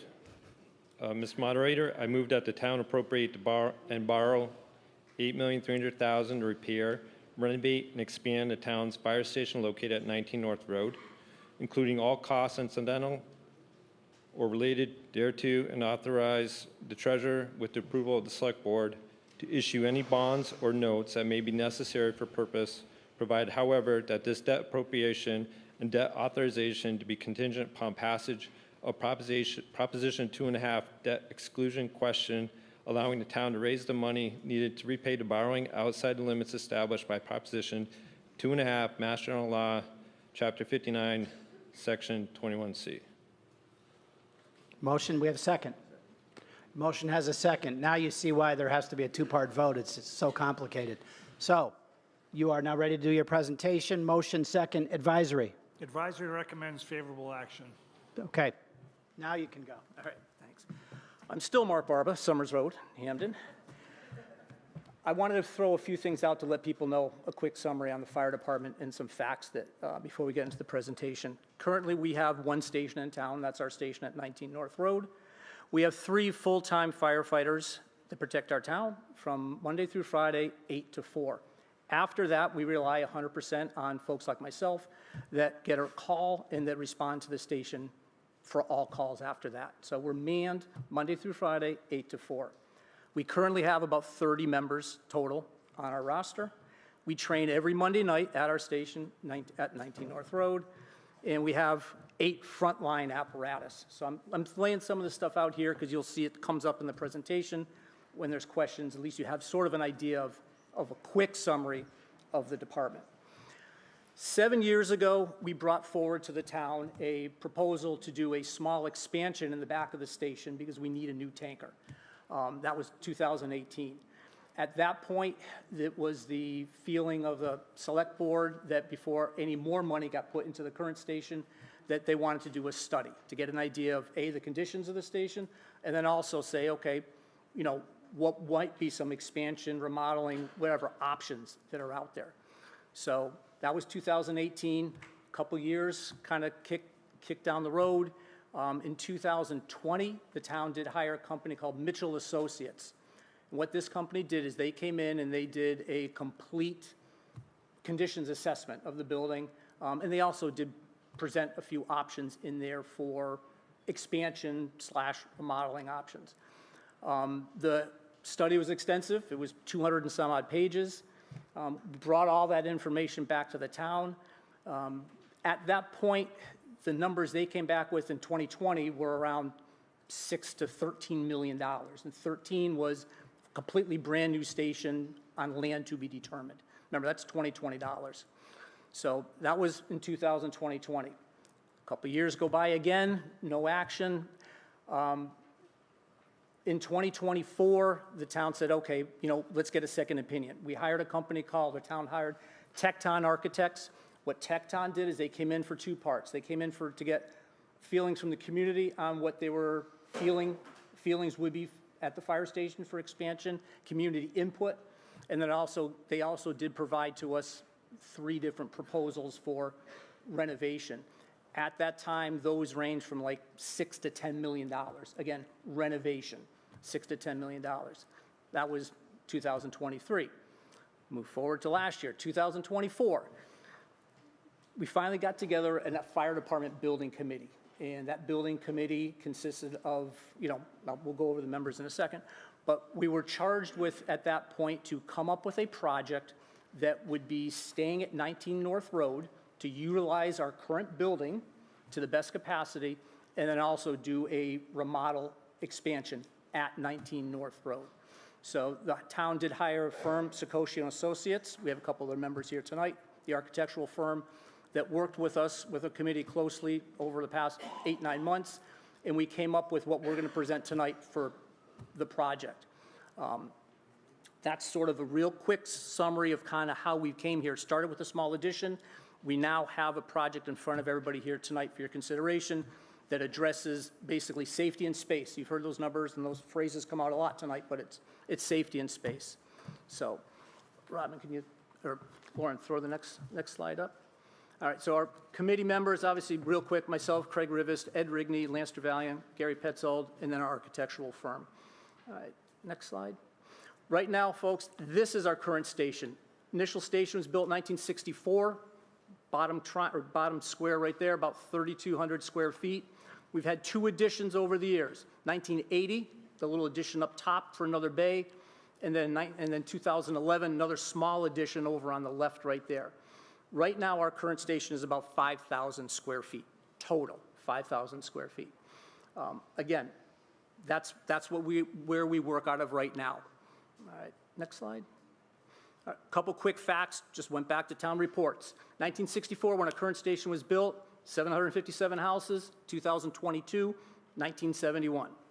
Calls for service, 67 in 1964, 538, 2022. Those numbers aren't any different now as far as current calls. We average 5 to 550. All right, next slide. Why we need a renovation? Safety and space. Big part of his fire apparatus today, like the ones we have, weren't designed for stations built 60 years ago. The space that we have right now is extremely difficult to get around, dangerous, there's no paths to get. We have to literally pull some trucks out even to get back into, say, the trunk and other compartments. It does not have adequate separation for decontamination. So when we come back from a call, there's basically one big area we have out there. It's been proven in the fire service with cancer and all sorts of other hazards out there that decontaminating and keeping yourself clean and your gear clean, separate from where the rest of the station will operate, is critical. Out of code compliance, HVAC, plumbing, ADA, and the list is endless. It is a myriad of non-compliant areas. And I said, apparatus bays are severely undersized for today's vehicles. All right, next slide. Sort of give you a perspective, when our station was built, that small picture over there red, that was the size of a vehicle, fire truck back then.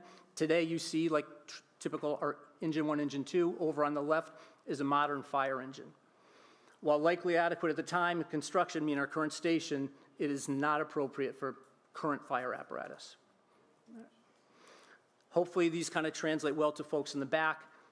You see our truck right there. You open the door, it hits the gear. We actually have pool noodles on some of these things so the door can actually not smash into stuff. Bottom corner there, our tanker in the back, we have less than 2 feet. You can't even get by. Same thing on both sides of the truck right there. All right, next slide. Our bathroom, yeah, if anyone's had the opportunity to go through there, picture the worst rest stop you've ever seen on a highway, and this is worse. Again, we do have 2 bathrooms. The door, I mean, they're clearly not ADA compliant. It's a 2-foot door to get in there. All right, next slide. Our HVAC system, we have return air takes in the apparatus bay and in the meeting room. Totally not to code. Next slide. Our kitchen, I don't know if you can really call it a kitchen. Our one closet we have is actually bigger than our kitchen. Again, nowhere near adequate. You literally can't have 2 people in there. So, all right, next slide.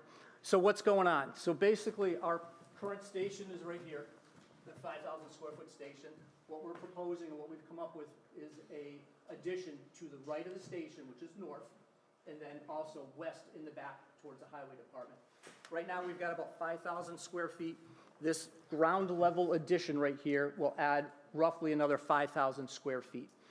This also now will have all the apparatus exiting on North Road. Just to give you perspective, here's North Road in here, 5 bays out front. All the apparatus comes out of North Road. Currently, we have the back area with one of our tankers coming out of there. That won't happen. All the vehicles will exit out of there. All right, next slide. Sort of a bigger idea. Current station on the left, like we talked about, proposed over here. All the bays exit North Road. We have a meeting training area right now. Right now, we have space for about 20 people. We can have upwards of 25 or 30 people in there, potentially. New training room will have room for 40 people. We actually have some administrative offices. Right now, when you walk in the station, this is the whole office area right there. Chief works out of there. Gene, our administrative assistant, works out of there. Day crew will be there. That's where the radios are. That's where the public comes in. This will give us an idea, a way to actually have things be separate and have, an inspections office, small office for the chief, small admin office. Decon, we have a room for decon, which you should have. And then we also have an area in the back for our gear. Gear is separate. All right, next slide. Same picture we just saw right there. Red is the hot area where we would come back where the equipment is, decon area. Green would be the area that we would have our training area in and where offices would be and where the public would be. All right, next slide. What will the project will achieve? Well, the big thing, it's going to allow safe entering and exiting around our fire apparatus. It's going to give us our decon area that we really need to have. Also, the project is going to give us capacity and space for at least, we figure, 20 to 30 years in the future. This project, the way the design came up with, we have a middle section of the station that will be unfinished. There's about roughly 1,000 square feet, 2,000 square feet up there, roughly, of unfinished space. That will be used for storage right now and potential future needs of the station and of the town. What it'll also do, become ADA compliant. We're also adding a cistern tank. What a cistern tank is, it's a large underground storage tank for filling our trucks and also for firefighting. Reduce building maintenance and repair costs, certainly become more energy efficient. And the last part, which is, I think, a real important point, is volunteer retention, and will also enhance new member applications. Right now, you go in the station, we've got gear on the ground. There is no spots. We've utilized every inch of that station. So, we have people have to climb over other people's gear to get to your gear. This will enable us to actually attract people, keep people wanting to come in, because as I mentioned, we rely solely on volunteers in our call department after Monday through Friday, 8 to 4.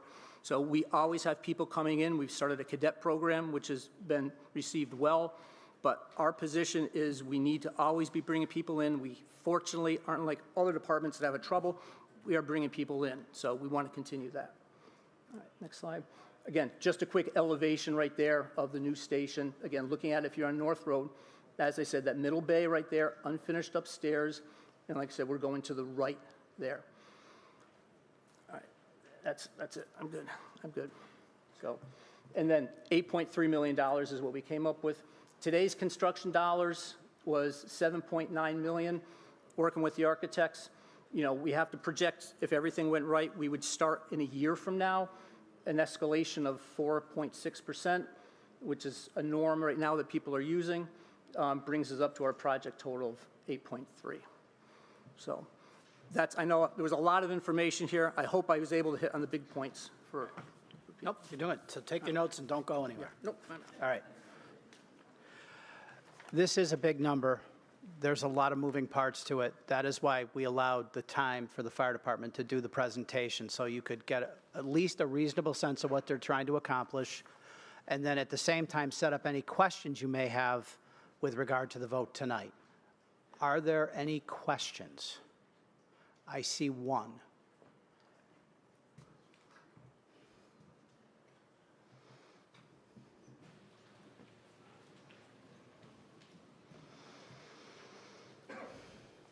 Eric Madison, 359 Summers Road. Mr. Moderator, can I address my comment, if you will, to the voting folks? Yes. Okay, thank you. So I want to speak in favor of this article tonight, just by way of why I kind of feel a little bit of a person to speak to this. I spent 35 years as a career firefighter, the last 15 of which was chief of the department. Spent 5 years on the Massachusetts Board of Fire Prevention Regulations, and even today I continue to teach for the Massachusetts Firefighting Academy. What we ask these people to do in the facilities that we give them is absolutely atrocious. I've gone to the station to train with them, and we can't even train the whole department at one given time. There's not enough room in the station. They can't fit the apparatus in appropriately. There is absolutely no place for decontamination. Our folks are going home contaminated, bringing cancer-causing agents as a product of combustion to their families. We need to provide them with the proper facilities. These folks are willing to put it all on the line for us each and every day. On a volunteer basis, the least that we can do is give them the facilities to do it. I urge you to pass this article. Thank you. Thank you, Mr. Moderator.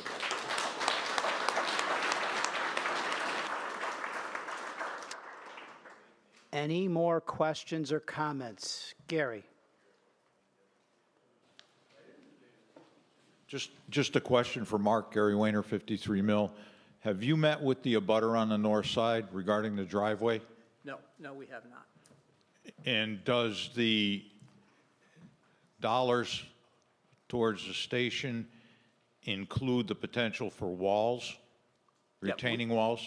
Yeah, we have added into the budget proposal site work, removing the driveway, relocating the driveway that is to the north. Yes, we have provided for that in our. But have not met with the abutter yet? Okay.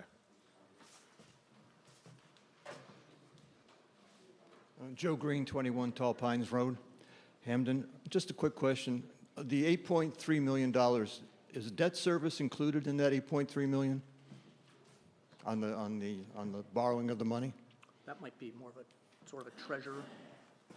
So Dick, do you have a sense of this question? I mean, I have an answer, but I don't think it's appropriate for me to do it because you're way smarter than me. I'm never going to let this stuff go. You know, he used to work for me when he was in college part-time. Turned out better than I thought. Okay, the $8.3 million is the construction cost. I was asked to do with the financial impact on here, so I got out a Ouija board, and I'm doing the best I can, but there are many, many variables. With a capital project like this, the construction's funded by short-term borrowing until the project is fully completed, with the town paying interest only. Once the project is finished, we go out for a 20-year bond. This would likely not be for 3 years. Based on a 20-year bond with level principal payments, an annual principal would be $415,000 a year. The bond market prefers level principal payments with decreasing interest payments each year, and that's the way the police department was structured, which was the last one we did. If we are lucky as we were with the police station and can borrow at the average 2.75% interest rate. That would be about $229,000 in the first year and dropping by $23,000 each year. It's more likely the rates will be a lot higher. We hit that right at the right moment. I would expect probably something along the lines of 5.5%. In that case, the interest would be $458,000 to start and drop about $46,000 each year. With these, I know there's a lot of numbers, but the last ones are what you care about. With these projections, annual payments should be between $644,000 and $873,000. Based on last year's numbers, each $150,000 causes a 1% increase in taxes.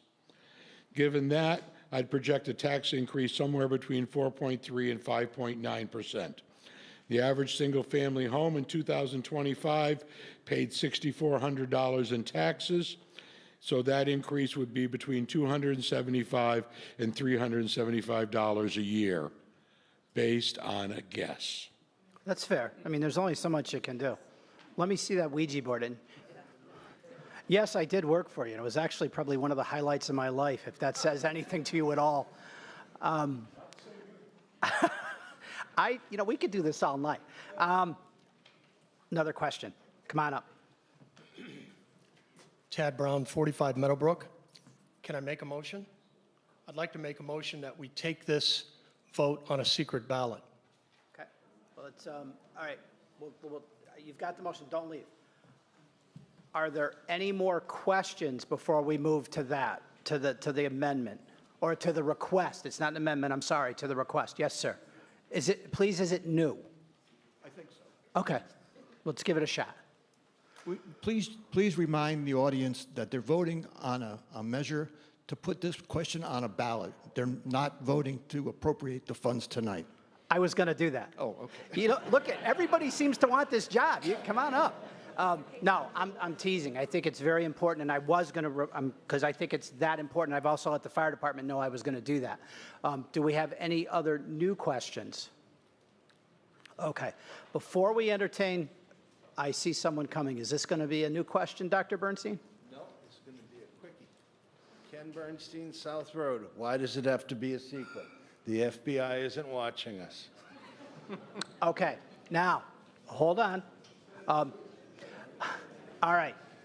So, before we talk about the secret ballot, everybody's made their comment. Let me just repeat again and see how you feel. This question requires a 2/3 to clear this room.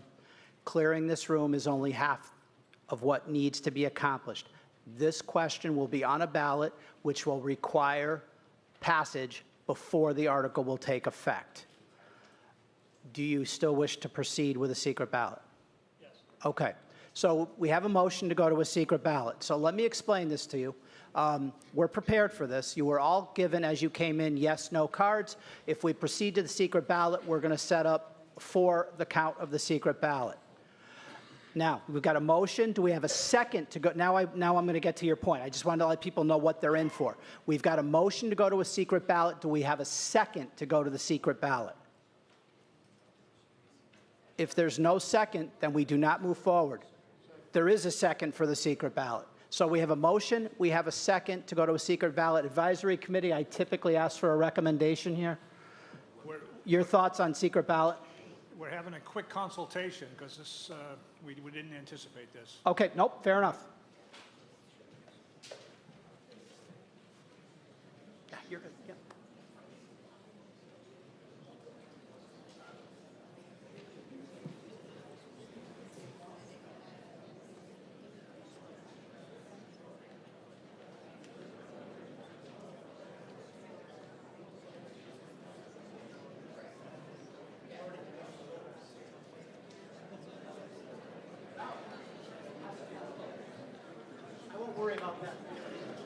Okay. I'm sorry. I had a question over here. Go. Right. Advisory recommends favorable action on the motion for the secret ballot. Okay. Now, we've got a motion. We've got a second. We did have a comment on the secret ballot, but again, in fairness, All questions typically, as a rule, except for the consent agenda, would require discussion to go to a secret ballot. Any questions or comments about the secret ballot before we take the vote? Seeing none, let's see if we can, it will require a majority vote to go to the secret ballot. If it passes, I will explain what is next. All those in favor of a secret ballot, please raise your hands. All those opposed to a secret ballot, please raise your hands. The secret ballot request fails. Now, we will proceed to the vote, and I'm just want to lay this out for you. Again, 2/3 tonight, then it has to go to the ballot for final approval, or for execution, if you will. Tonight is 2/3. We may take a count. We'll do whatever's necessary to have this clear. So let's start with this. If there's no more questions, no more discussion, this requires a 2/3 vote as it anticipates borrowing. All those in favor? Any opposed? The 2/3 is declared. You're all set. Thank you. Thank you.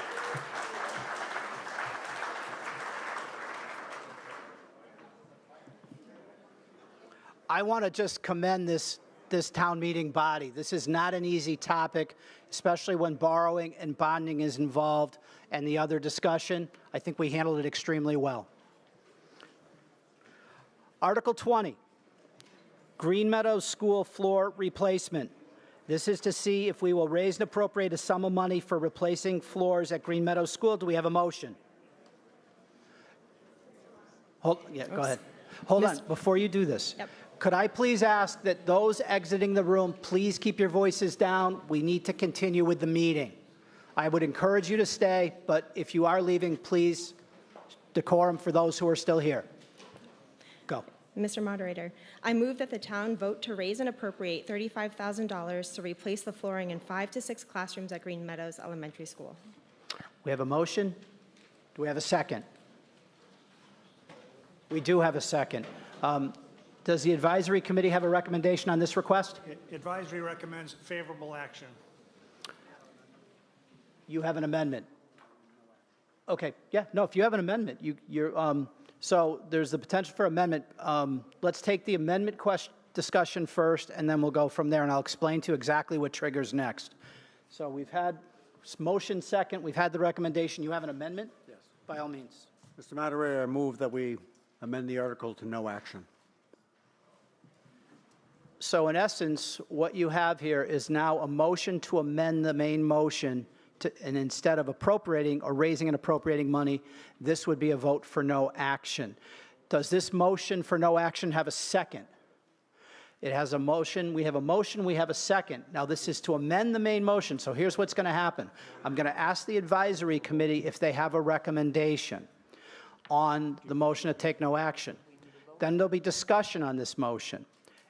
If the amended motion to take no action passes, that only changes the motion. We will then take a vote on that. If it fails, we will go back to the original motion. Does that all make sense? Okay. Hold on. Yep, hold on one second. Do you guys have a recommendation? Yes, advisory recommends negative action on the motion for no action. Okay, so in essence, I want to make sure we keep this clear. You're recommending favorable to amend the motion to no action. You're in support of taking no action. No. The opposite. Okay, so you'd rather see the vote on the original number. Correct. Okay. So now we have to have the selectmen want to make a comment on the request for no action.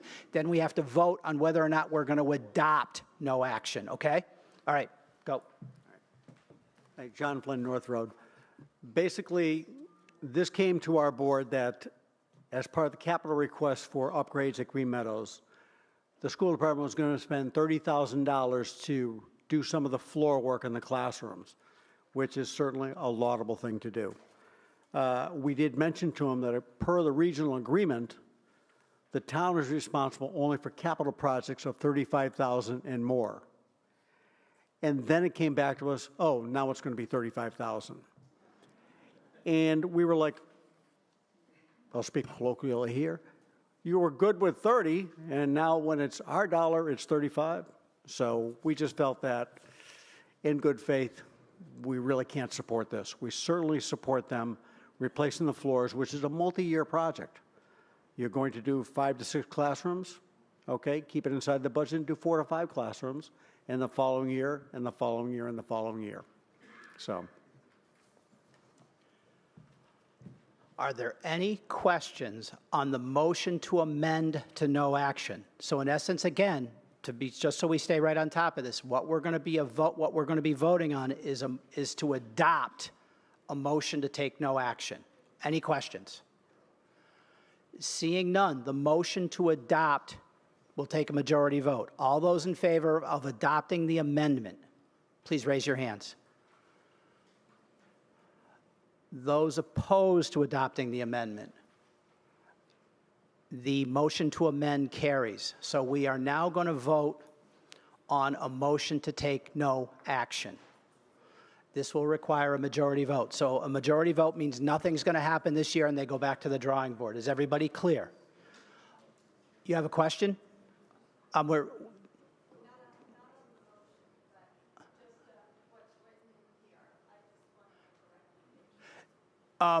It's a little tough to do it at this point because basically the original motion has now been eliminated. Okay? So all those in favor of taking no action, this requires a majority vote. Please raise your hands. Any opposed? The motion to take no action carries. All right. Article 21. Green Meadows School parking lot repairs and road extension. So this is a summary which you'll hear in the motion to repair and expand the parking lot. I believe it's a fire lane. Go ahead. Mr. Moderator, I move that the town vote to raise and appropriate $35,000 to repair the parking lot and extend the fire road at Green Meadows Elementary School. We have a motion. We have a second. Advisory? Advisory recommends unfavorable action. Okay. Are there any questions or discussion? Yes, sir. This includes a fire road? Got to come on up. Sorry. No, it's okay. This, Thad Clavette, 55 Highland. This is asking for money for a fire road? My understanding it is to repair the parking lot and extend the fire road. Does the school committee have any comment? Or did we cover that? By all means, please. Okay. And we talked to the fire department a few weeks ago, and they have no knowledge of needing a fire road. They can get back there perfectly fine. So I don't know why we're spending money on something that the fire department doesn't. Okay, let's hold up on amendments. I have a sense of the reading of the room, so if you want to make the amendment, I see where you're going, so you want to make the amendment? Okay, so we have any other questions or discussion?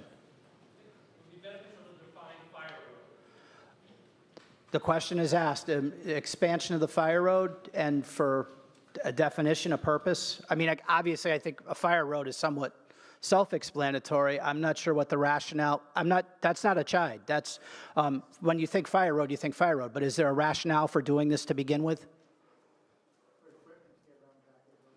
Okay, could we get a comment from the fire department on that? The fire road expansion is for you folks to, in essence, get around the building. But I heard one comment that you were okay. I would kind of prefer to have the fire department tell us their thoughts. He outranks you. He goes first. Glendale Road. I have no understanding of the fire road. We did not request it. The school committee didn't come to us and request an evaluation of it. Okay. Your thought on the need, if you have one, as the chief? If you provide access around the building, it's always a win-win situation. I'm not saying that, not to vote for it. Okay. And if someone feels it's necessary, then all means vote for it. Okay. I'm not in favor of this for the main reason is the school committee has not been able, in 3 separate meetings, to define what the scope of work is. Okay. There's no good explanation. They met with the advisory and the selectmen. They came to the advisory hearing, and then I'm hearing nothing new tonight. They're not telling us what they're doing with the money. Okay. Any more comment, question, or concern? Yes, sir. If I might just briefly, the reason advisory does not support the request is because it is an ill-defined proposal. We had asked the representatives from the school district specifically what it meant for parking lot repairs and extension of a fire road, and we never did get an explanation that warranted this type of an expenditure. Okay, motion, second, recommendation for negative action. We've had comment. Any other questions or comments? All said. Those in, this is a majority vote as it's simply raise and appropriate. Those in favor of the article, please raise your hands. Those opposed to the article, please raise your hands. The article fails. I got, all right. Hold on before you do the next one. Article, nope, you can come up. You don't have to. I'm sorry, I'm not trying to make you go up and down here. Article 22, Green Meadows School IT network switches replacement. This is for computer hardware upgrades at Green Meadows School. Could we please have the motion? Mr. Moderator, I move that the town raise and appropriate $92,500 to replace the switches in the IT network at Green Meadows Elementary School. We have a motion, we have a second for $92,500. Does the advisory committee have a recommendation? Advisory recommends favorable action. Is there any discussion? Any questions? Yes. Yeah, absolutely. The reason that you're seeing multiple capital requests coming from the school district is that the advisory committee in Hampden and the finance committee in Wilbraham both asked the school committee to bring capital requests to them in an orderly fashion so that we didn't get caught up in a emergent or ad hoc type of approach to them. So the reason you're seeing these is because we advisory requested that the school district bring these requests to us so that we can keep the properties up to par.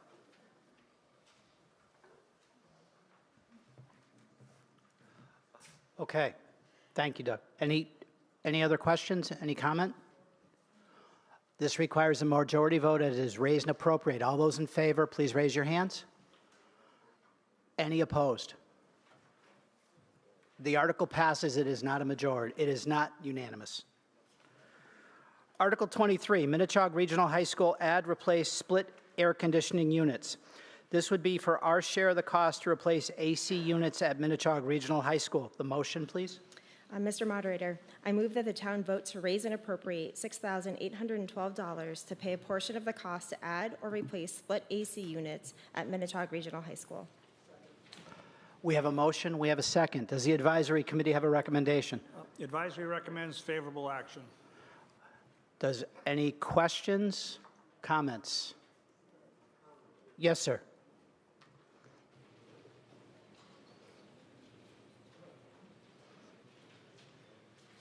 Hi, Phil Snyder, Raymond Drive. I just want to, we're on Article 23, and beside the firehouse, we've spent almost $500,000 already, above and beyond the budget. So I'm just a little cautious going forward, that's all. His question is, I'm thinking his comment is to the numbers, and if you guys have anything to insert, just keep us posted, but I think you would do that. Okay. All right. So let's get going back to it, and not to discount the comment of Mr. Schneider, but any more questions or comments about the AC units? This is a raise and appropriate, requires a majority vote. All those in favor? Any opposed? The warrant article passes. It is not unanimous. Article 24. Minnechaug Regional High School upgrade to the internal two-way radio repeater. This, my understanding, is the cost to upgrade the two-way radio system and improve communications with first responders within the building. The cost noted is our share. Motion, please. Mr. Moderator, I move that the town vote to raise and appropriate $2,141 to pay a portion of the cost to upgrade the internal two-way radio repeater at Minnechaug Regional High School. Do we have a second? The motion has been made and seconded. Does the advisory committee have a recommendation? Advisory recommends favorable action. Does the town meeting have any questions? Seeing none, this is a majority vote. All those in favor? Any opposed? Again, this article carries. It is not unanimous. Article 25, Minnetonka Regional High School upgrade to the camera system. Again, our share of cost to upgrade the security camera system, my understanding is to improve its detail. Mr. Moderator, I move that the town vote to raise and appropriate $72,016 to pay a portion of the cost to upgrade the camera system at Minnetonka Regional High School. We have a motion. We have a second. Advisory? Advisory recommends favorable action. Okay, so we have the motion. We have the second. Are there questions? You'll need to come up. You're all set? Okay. Yes, sir. What's the need of the camera system? Don't we have one now? School, please address that. Thank you very much. Thank you for the question. So the camera system is 12 or 13 years old at this point. It's original to the building. There are a number of limitations to it. One is the amount of time it takes the data to cycle up. So there are many times when something would happen in a high school that administrators would want to get immediate information about who was in the hallway when it happened or who was in the cafeteria when it happened. It takes now approximately 15 minutes to get the data from the server up to a screen so that people can even know what happened, which in a school safety situation is an unacceptable delay. Also, camera technology has improved quite a bit in the many years since the cameras were first installed in the high school. A greater level of resolution would be helpful for us, especially when dealing with things in the parking lot. Currently, we can tell to the color and make of cars, but we can't see license plates. This new system would allow us to have that level of detail. Is there an opportunity for grants, seeing its security in a high school? That's kind of a #1 priority with everyone. We have been looking for grants for the past 3 years for this item. We haven't seen anything, even when the governor announced that there was going to be a great infusion of this prior governor, Charlie Baker, great infusion of money for school safety. That never really materialized. Any other questions or comments? This requires a majority vote. All those in favor? Oh, I'm sorry. Wow, I thought you, okay. Sorry. I just wanted to note that, I didn't grow up, of course, with cameras in every hallway in a surveillance situation, yet I think the schools were managed appropriately. To me, to raise nearly $500,000, well, let's just say a third, does the damage that we need to account for with these cameras actually warrant more than $370,000 investment into that? It seems like a sink for taxpayer money, at least. Just for cameras, especially when there is an existing system. Okay. Fair enough. Does anybody want to address that? Or, I feel like it was more in the nature of a comment, but if you'd care to address it, Thad, hold on. I just want to see if they want to address it first. And then we'll start to get it moving a little bit. I think I'll just add to my prior comments by mentioning another capability which this new system will allow us to do.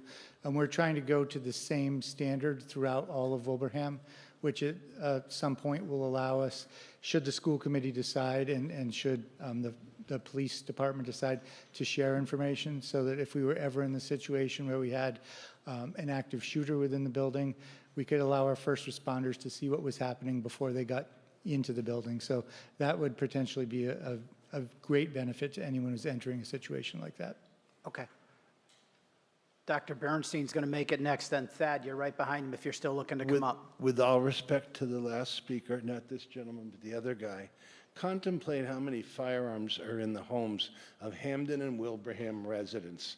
And when I'm much older than this guy, when he went to school, there was not the school shootings that there are today. Fair enough.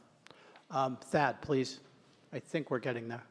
Try to get it. My kids are out of school now, but I got 3 grandkids that'll be going into that school in the next several years. And I'd hate to think that, something happened over there, didn't, we denied these cameras and we can't find the bad guys in school. So that we probably need cameras. Hopefully they'll have facial recognition on the cameras and can sniff out drugs. That said, Eric, you're going back to your seat, right? I wasn't sure. I almost precluded somebody, so I wasn't gonna, like, take that for granted. Any more questions or comments? Seeing none, this requires a majority vote. All those in favor? Those opposed? The motion carries. The warrant question passes. It is not unanimous. Article 26, Minnetonka Regional High School purchase of a Kubota RTV. This would fund the Town of Hampden share to purchase a rough terrain ATV. Motion, please. Mr. Moderator, I move that the town vote to raise and appropriate $4,704 to pay a portion of the cost to purchase a Kubota RTV for Minnetonka Regional High School. Do we have a second? We have the motion made. We have a second. Does the advisory committee have a recommendation? Advisory recommends favorable action. Are there any questions? Seeing none, this requires a majority vote. All those in favor? Any opposed? Ooh, okay, hold on. We're going to reload this thing. What's that in here too? We're going to need a count on this. Could I get, Eva, who do you have for counters? I just need two. Eva, who's counting? Eiley and... Oh, I don't know, Eileen and Doria are out there. All right. Yeah. Chief, could I ask you a favor? Could you get Eiley and Doria to come in? We need counters, please.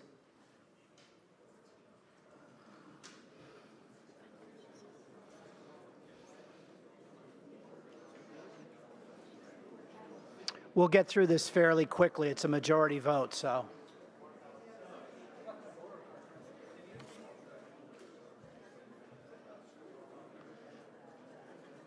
I was actually using it, raising both hands. Hello, ladies. All right. So why don't we do this? If you could go to this side, to the farthest end, count this, and then if you could count these folks, and I'll get the ones on the end. Okay? So again, you're going to be counting the folks in this section. You'll get the folks in this section. I'll get the folks in the far end and on the stage. All those in favor, please raise your cards.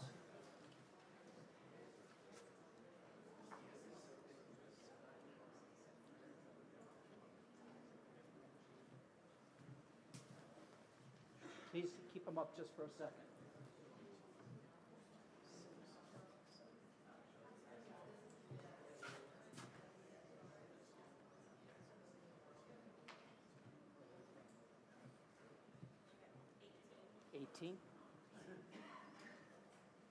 How many? How many do you have?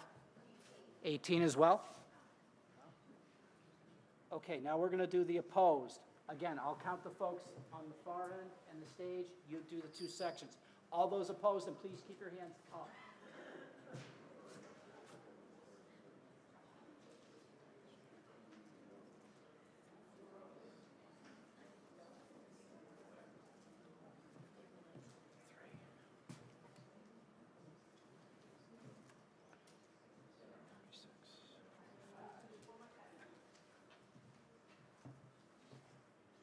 Just check.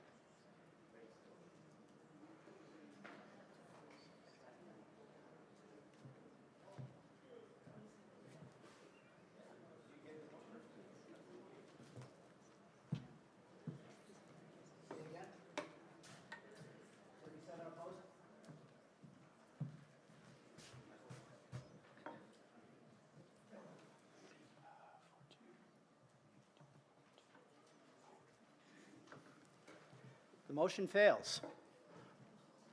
It was, and the vote was 45-78.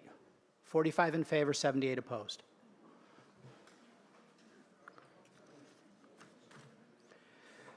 Could we have a motion for Article 27, lease amendment? So this is the selectmen. Lease amendment to the Hampden landfill solar. And this is to expand the current lease agreement to account for the actual area fenced in protection of the landfill cap at the town solar farm at the transfer station. Mr. Moderator, I move that the town vote to authorize the Select Board to amend the lease agreement between the Town of Hampden and Hampden Landfill Solar LLC, known as Amoresco Incorporated, for 18 Cross Road, parcel IDs number 19-85-00 and 1986-00, to expand the leased area by approximately 1.6 acres as shown as on attachment A.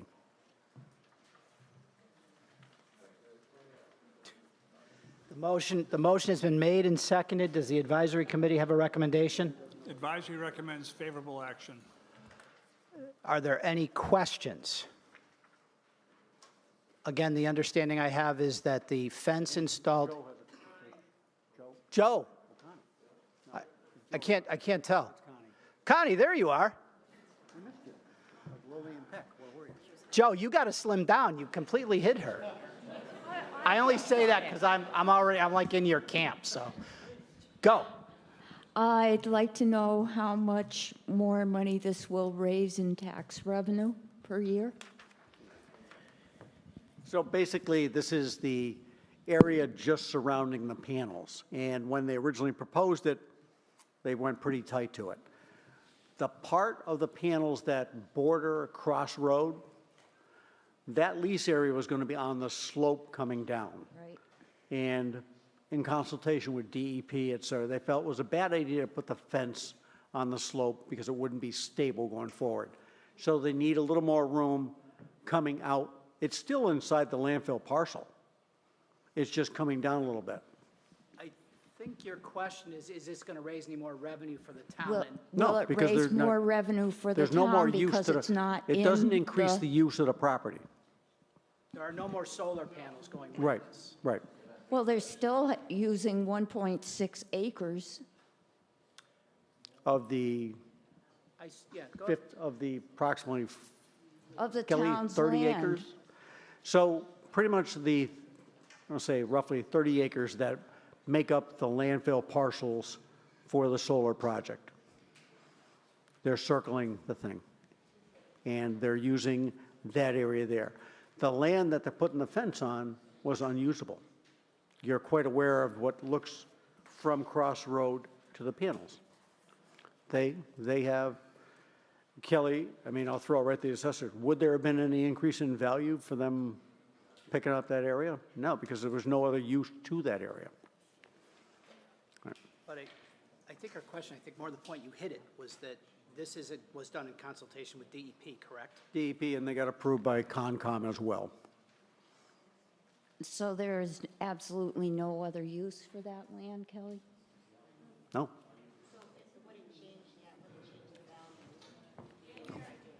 Okay. So basically, we are still getting roughly $145,000 a year Right. for the panels on that I'm property. just trying to squeeze a few more dollars out. I like the way you think. Thank you. So there was a fair amount of back and forth, and the part you didn't hear was a comment from the assessors about the change in value of the land for the expansion of the fence. And I just, again, to note, this was done, my understanding is, as moderator, that this was done in consultation with DEP in protecting the existing cap that's underneath the original landfill. So that was the reason, Connie, and I think that we got all the questions. Is anybody confused or any other comments or concerns? This is in as much as this is a land question, it requires a 2/3 vote. All those in favor? Any opposed? We'll declare the 2/3. Article 28, purchase of conservation property, North Road. This would allow the way the moderator has this presented, this would allow the select board to execute the purchase of land with funding already approved. Who's going to do the motion on this? Somebody from Minnetonka? Sherry, come on up. Sherry Himmelstein, South Road. I move that the town vote to authorize the select board to acquire by purchase or otherwise using previously appropriated community preservation funds the approximate 2.32 acre parcel on North Road, Hampden, Massachusetts, that is described in the article for a purchase price not to exceed $95,000, said property to be managed and controlled by the Conservation Commission of the Town of Hampden in accordance with Chapter 40, Section 8C for conservation and passive recreation purposes. Does the motion have a second? I hear the second. We have a motion and a second. Does the advisory committee have a recommendation? Advisory recommends favorable action. Are there any questions? Do you want to hear anything about this? Again, now this is land acquisition. It's funds previously allocated, but inasmuch as it's allowing the selectmen to go through the process of taking or buying the property, it will require a 2/3 vote. All those in favor? Any opposed? The 2/3 is declared. Article 29, Community Preservation Committee. There are two parts to this. The first one, this is now, keeping in mind, these are CPA funds. These are funds that have already been designated and restricted for CPA use. And again, now that these will be the CPA making a request of us to allocate or to use those funds for specific purpose. Could I get the first motion, please? Mr. Moderator, I move that the town vote to appropriate $22,000 from the Community Preservation Fund for the purchase of shade structures for the spray park at Memorial Park.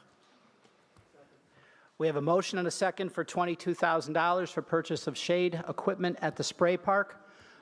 Recommendation? We recommend favorable action. Any questions?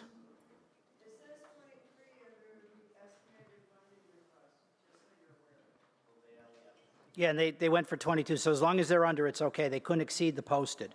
Okay? All right.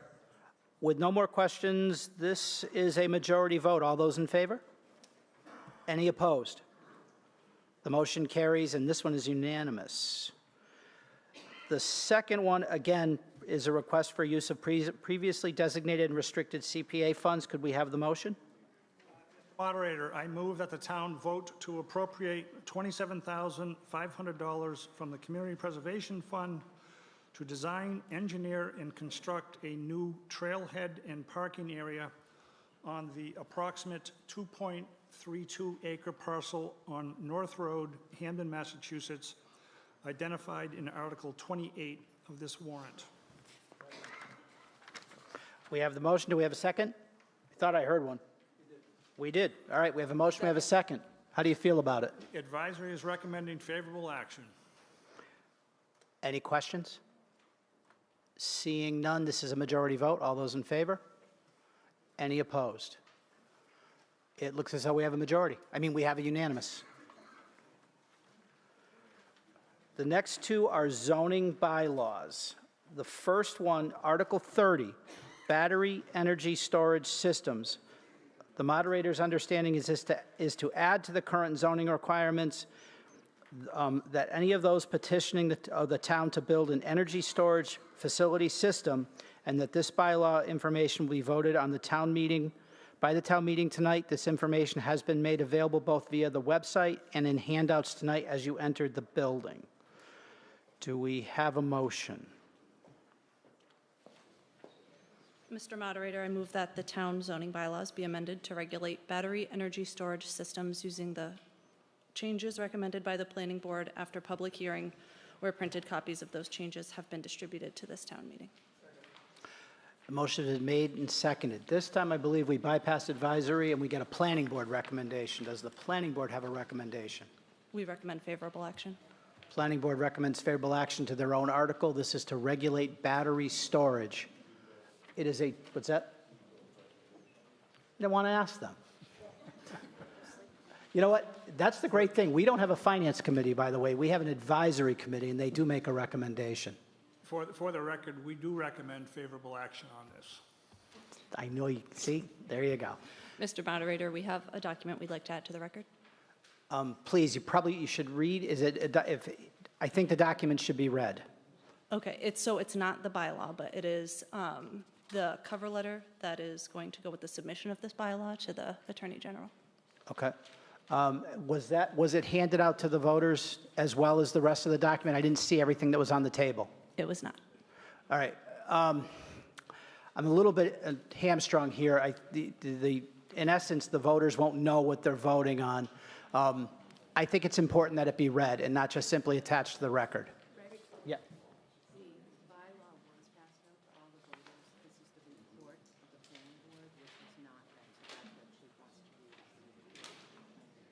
Okay, so my concern is still the voters haven't seen it. Right, but if she reads it, they will have heard it. Oh, that's all I'm looking for. Oh, I'm sorry, I might not have been clear. I plan to read it, yes. Oh, no, okay, we're doing good. It is 3 pages. Do you want me to read it here? Yes. Okay. I apologize for having my back to the majority of you. The purpose of this bylaw is to provide for the construction and operation of a battery energy storage system and to provide standards for the placement, design, construction, monitoring, modification, and removal of energy storage systems that address public health, welfare and safety, protection of the town aquifer, and both the public and private drinking water supply, protection of endangered species, minimization of impacts on scenic, natural, and historic resources of the town of Hampden, and provision of adequate financial assurance for decommissioning.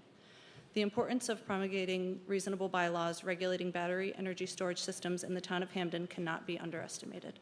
The Hampden Master Plan vision states, quote, Hampden will balance growth and preservation, promote environmental protection, historic preservation, and enhance resources for future generations. The town's unique landscape contributes to a tapestry of health, natural systems, including open fields, wetlands, waterways, ponds, and forested mountains, end quote. The proposed battery energy storage system bylaw addresses and recognizes the need to balance growth with preservation and protection of the health, welfare, and safety of residents and the natural environment of the town of Hampden. A recent published research paper states, quote, as the use of lithium-ion batteries is spreading, incidents in large energy storage systems, stationary storage containers, et cetera, or in large-scale cell and battery storages, often leading to fire, are occurring on a regular basis. Water remains one of the most efficient fire extinguishing agents for tackling such battery incidents, and large quantities are usually necessary. Since batteries contain various potential health components, metals, and other oxides or salt solvents, etc., the thermal runaway-induced battery incidents are accompanied by complex and potentially multi-stage fume emissions containing both gas and particles. The potential impact of fire runoff waters on the environment should be considered and assessed carefully. It highlights that waters used for firefighting containing many metals, including nickel, manganese, cobalt, lithium, and aluminum, mixed with other carbonaceous species, soot and tar balls, and sometimes undecomposed solvents used in the electrolyte. The source on that is the Assessment of Runoff Waters Resulting from Lithium-Ion Firefighting Operations, published MDI March 31st, 2024. Every home, business, government, building, and school in Hampden relies on public or private wells for potable water. The Hampden Master Plan states, quote, the protection of water resources is vital in Hampden as a town that values the health of its environmental assets and relies on private wells for its municipal water supply. Monitoring and protecting water resources is critical to ensure safe and sustainable water supply, preserve visual and recreational amenities, and protect wildlife habitat, end quote. Groundwater is an essential resource in Hampden, as residents rely mostly exclusively on private well systems, many of which draw water from aquifers. Protecting groundwater quality and recharge is critical to ensuring a reliable drinking water supply for residents without access to a municipal system. Therefore, in the interest of public health, reasonable bylaws designated to protect the water is essential. Hampden, as a community of less than 5,000, has a small on-call fire department. There is no adequate supply of water available that could provide the large amount of water needed to combat or protect abutting properties in the event of a thermal event. The use of chemical fire extinguishing material would only add to the danger of contaminating surrounding wells. Currently, the town is spending $3.5 million to remedy a PFAS problem in the wells of several homes in town. The Electric Power Research Institute, in a March 2020 report entitled Battery Fire Water Composition and Risk Assessment, stated, quote, questions exist as to whether firewater could become contaminated with hazardous materials such as lithium, cobalt, organic electrolytes, or solubilized organics released to the gas phase that leach or are entrained from the battery systems during suppression and subsequently released to soil, surface water, and groundwaters. If this transfer of materials occurs, there is risk of exposure to personnel and environment. Thus, battery storage system developers, owners, and operators, as well as first responders, must have robust information with which to propose mitigation practices. The implementation of bylaws addressing this potential are necessary to protect public health and safety. Due to a small fire department and lack of municipal fire hydrants and adequate water supplies not readily available for containing a thermal battery fire from spreading to a abutter's property, homes, businesses, and the many acres of forested land and protected conservation land in Hampden. Therefore, appropriate bylaws designed to protect and or mitigate the potential damage to those areas due to a battery fire is necessary. 76% of Hampden's land is classified as forested. Hampden's forested land serves as an important component of the Commonwealth's Forests as Climate Solutions Initiative, sourced January 2024 Commonwealth of Mass Report of the Climate Forestry Committee recommendations for climate-oriented forest management guidelines, supporting efforts to reduce land conversion and increasing permanent land conservation. The Commonwealth's recommendation include enlarging forest reserves, applying practices for maintaining carbon stocks when managed actively, and implementing passive management strategies to realize older forests and increase carbon stocks. Therefore, bylaws that contribute to the protection and management of Hampden's forested areas are needed to protect and mitigate any potential damage to these forested areas. 15% of Hampden's land is permanently protected by conservation restrictions or Article 97, including a 369-acre Audubon Wildlife Sanctuary and 273 acres on Minnetonka Mountain. Hampden also has 14 outstanding hiking trails that are a draw for town residents and visitors, providing opportunities for hiking, running, photography, dog walking, biking, wildlife viewing, and more. Ensuring those areas remain safe and aesthetically appealing to visitors is important to Hampden's character and economy. Hampden is home to diverse vegetation and wildlife that thrive in the town's many natural habitats. Hampden's rich habitat areas are critical not only for the town, but for the state, home to several Massachusetts Endangered Species Act listed species, including the eastern worm snake, eastern spadefoot, blue spotted salamander, eastern box turtle, wood turtle, climbing fern, and bristly buttercup. The town has several core habitat and critical landscape areas as defined by the state's biomap tool, including vernal pools, aquatic core habitats, and priority protection areas. See attached map of NHESP estimated habitats of rare species. Hampden currently has 8 functioning solar facilities on 567.46 acres of land. It is important to note that given Hampden's topography, wetlands, open fields, and rural character, bylaws must give due consideration to protecting abutters' property values by minimization of noise and preserving scenic views of abutters. Great job. Thanks.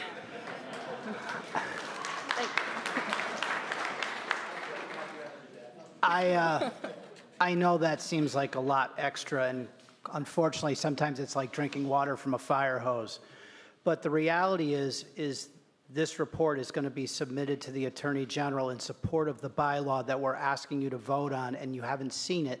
So therefore, it needs to be part of the record in order for the Attorney General to render a fair opinion. So I appreciate your patience, and you did a great job. Thank you so much. Now, that said, are there any questions? Thad, come on up. Thad Clavette, 55 Highland Circle. I heard the bylaw, but I didn't hear anywhere in there that said that I could or couldn't put a battery storage unit in. No, so that wasn't, my understanding of it is that what she read is not the bylaw. That is simply the report that was drafted that generated the need for the bylaw. So are we going to hear the bylaw before we vote? The bylaw has already been given to everyone, and it was on the website. Yes, sir. Mr. Moderator, I think I'm going to sit up front next time. Eric Madison, Summers Road. Is there anything in the bylaw that will restrict battery storage for single-family residents? Thank you. So we got to do it this way. I'll make it as clear as possible. So there are 4 tiers of battery energy storage systems. So tier 1 being a smaller scale. Let me see. I think it might be easier, just make it simple on yourself, just to simply yes or no to whether it's going to his question as opposed to going through the whole thing. Smaller tiers are permitted on residences. The first tier, which is smaller kilowatt hours, are permitted on in R4, R6, and multi-district. He answered his question. He's already going back. Awesome. I thought I'd save you having to do that whole thing. Any other questions? This is, oh, somebody's coming up.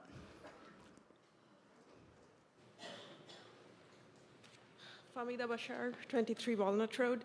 I'm sorry, I don't understand what we are voting for.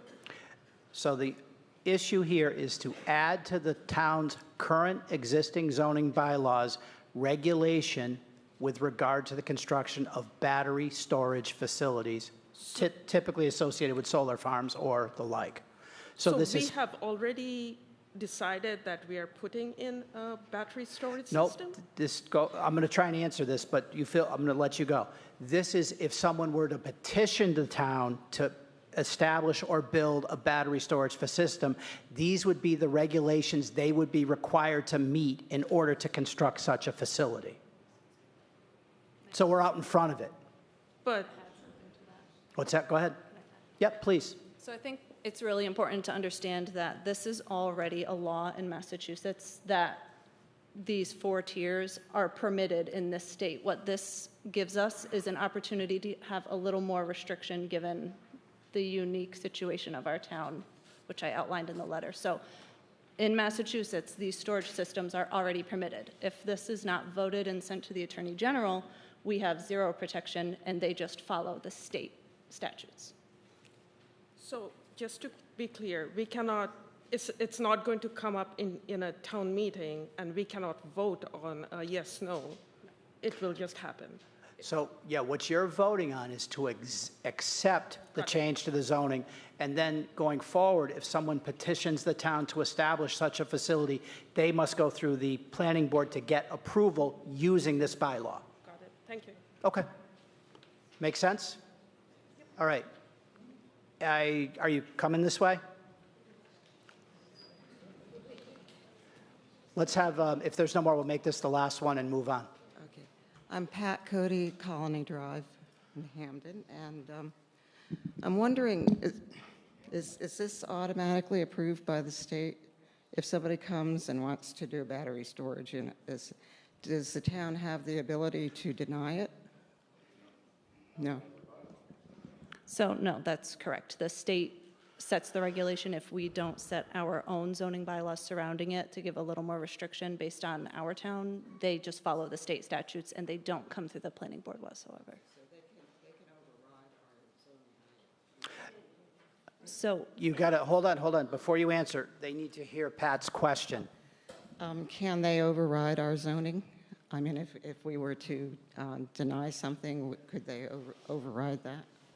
So just like with any special permit application, they can certainly take it to court and appeal it. However, this follows the state statute and will be sent to the Attorney General if this is, right, if this is approved by the Attorney General. I don't know that they would have much appeal, but I'm not a lawyer, so yeah, you're welcome. Okay. Yes, sir, something new?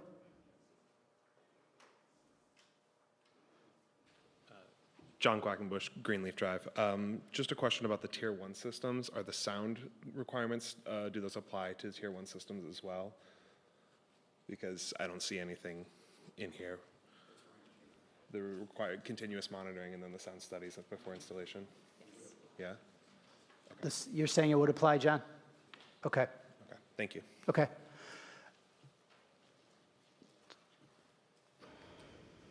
Hi. Excuse me, Ed Lamoureux, Glendale Road. I just would add that the state, in what we call the new climate law, which passed in November of last year, has permitting regulations in it. And there's 2 different categories for battery storage. One of them, of course, is if it's a smaller project. I forget what the cutoff is, but it's under 25 megawatt hours. At the Hampden dump, for example, that would be a larger project. They have rules in them, and in the state has done quite a bit to define the permitting rules. Now, the towns have, where you have a small town like this, where it goes through a number of commissions, or environmental commission, zoning board, et cetera, you have the ability to petition the Supreme Judicial Court. So there is a remedy for the town. Larger projects like the dump, or we have that one there, or others that could come to the fore here, there's a new body, the Energy Facility Siting Board, that the state has established for larger projects. You also, the town, for funding, there's funding for intervenor status for the town. So you're not like totally boxed out and the state is going to ramrod you. So also for the larger projects, the town has remedy to the Supreme Judicial Court. So in my mind, I think they have to have a little faith in what the state has done, and we do need something on the books for this. We do need something on the books. So I just consider that in the overall decision.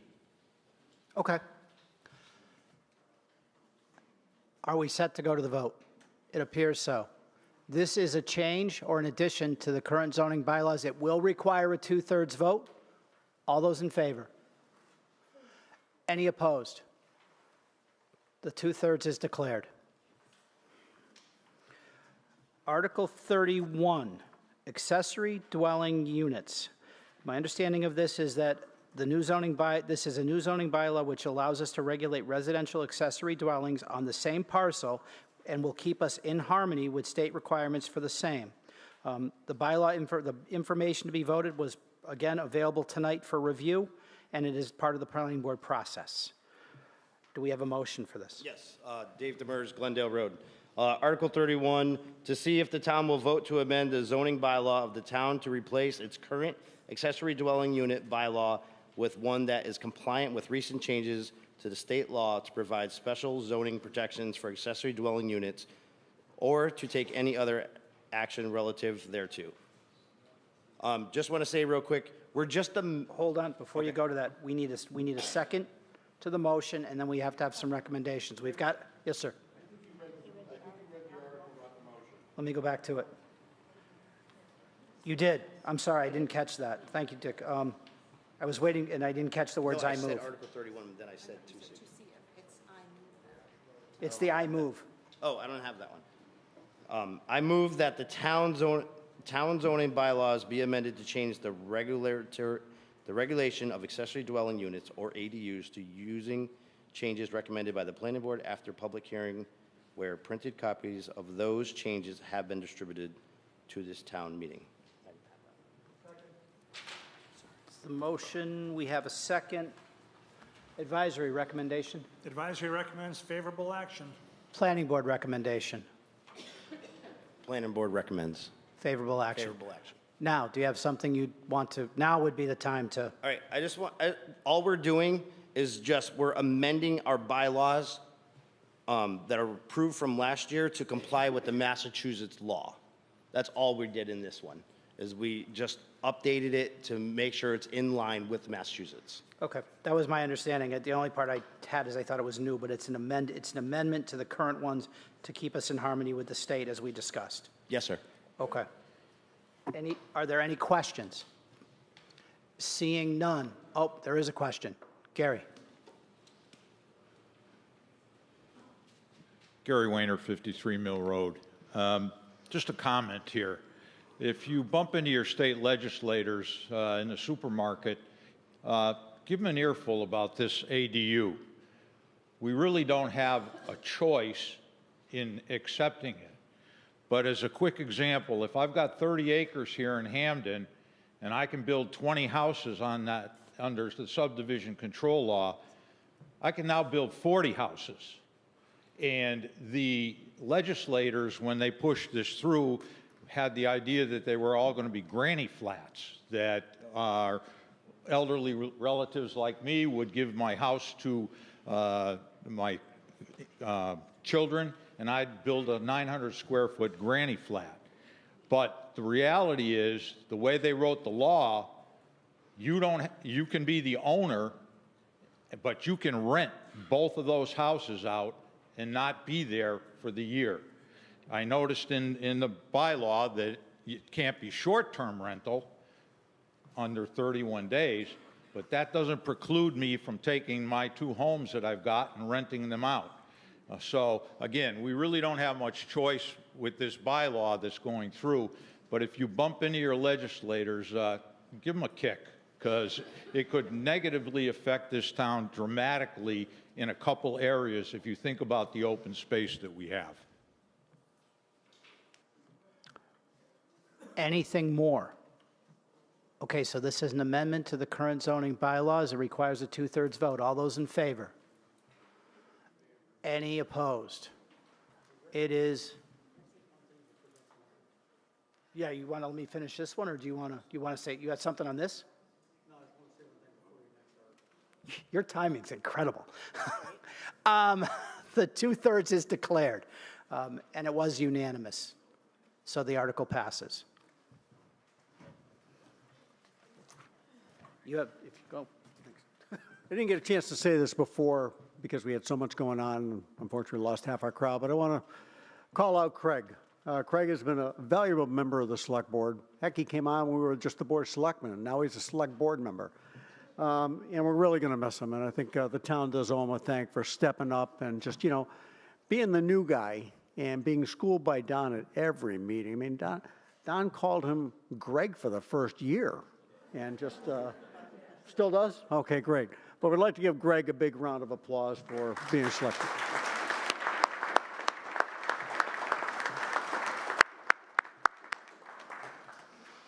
Well done, and thank you. Just waiting to see if John has another one before I get started on the next one. I think we're ready. The last few articles are financial transfers. Article 32, Advisory Committee Reserve Fund. The reserve fund is under the control of the advisory committee. The fund is used to pay for extraordinary and or unforeseen expenses. And it is your motion to make. I move that the town vote to raise and appropriate $25,000 for the advisory committee reserve fund. We have a motion. Do we have a second? Second. We have a second to transfer $25,000 into the reserve fund. Any questions? This is a transfer in. It requires a majority vote. All those in favor? Any opposed? The motion carries. It is unanimous. Article 33, General Stabilization Fund. To see, and this is our rainy day fund, for lack of a better term. This is to see if we are going to put any money into our savings or rainy day fund. Advisory, your motion. I move that the town vote to take no action on this article. Could I have a second? We have a motion made to take no action. We have a second. How do you feel about your article? We think it's a good idea. Love when you make them easy. This requires a majority vote to take no action. All those in favor? Any opposed? It is unanimous. We have one more. Before I let you go, I tend to be a little bit amicable. I try to be humble and make this fun and create an environment that we can all enjoy. I recognize, like anybody else, that I make mistakes, and I sincerely mean what I'm about to say. I can't thank Dick enough, I can't thank the judge enough, and I can't thank all of those around me who put in such a huge effort to make this a success and make this work for all of us. And it actually is why this is the best form of government. It is supposed to be important. It means a lot to all of us, but it's okay that it's fun and we enjoy it. That said, let's do the last one. To take no action on this article. Motion has been made and seconded to take no action on reducing the tax rate for the current year. This requires a majority vote for no action. All those in favor? Any opposed? It is not unanimous, but the motion carries. Have a great night. I motion to adjourn.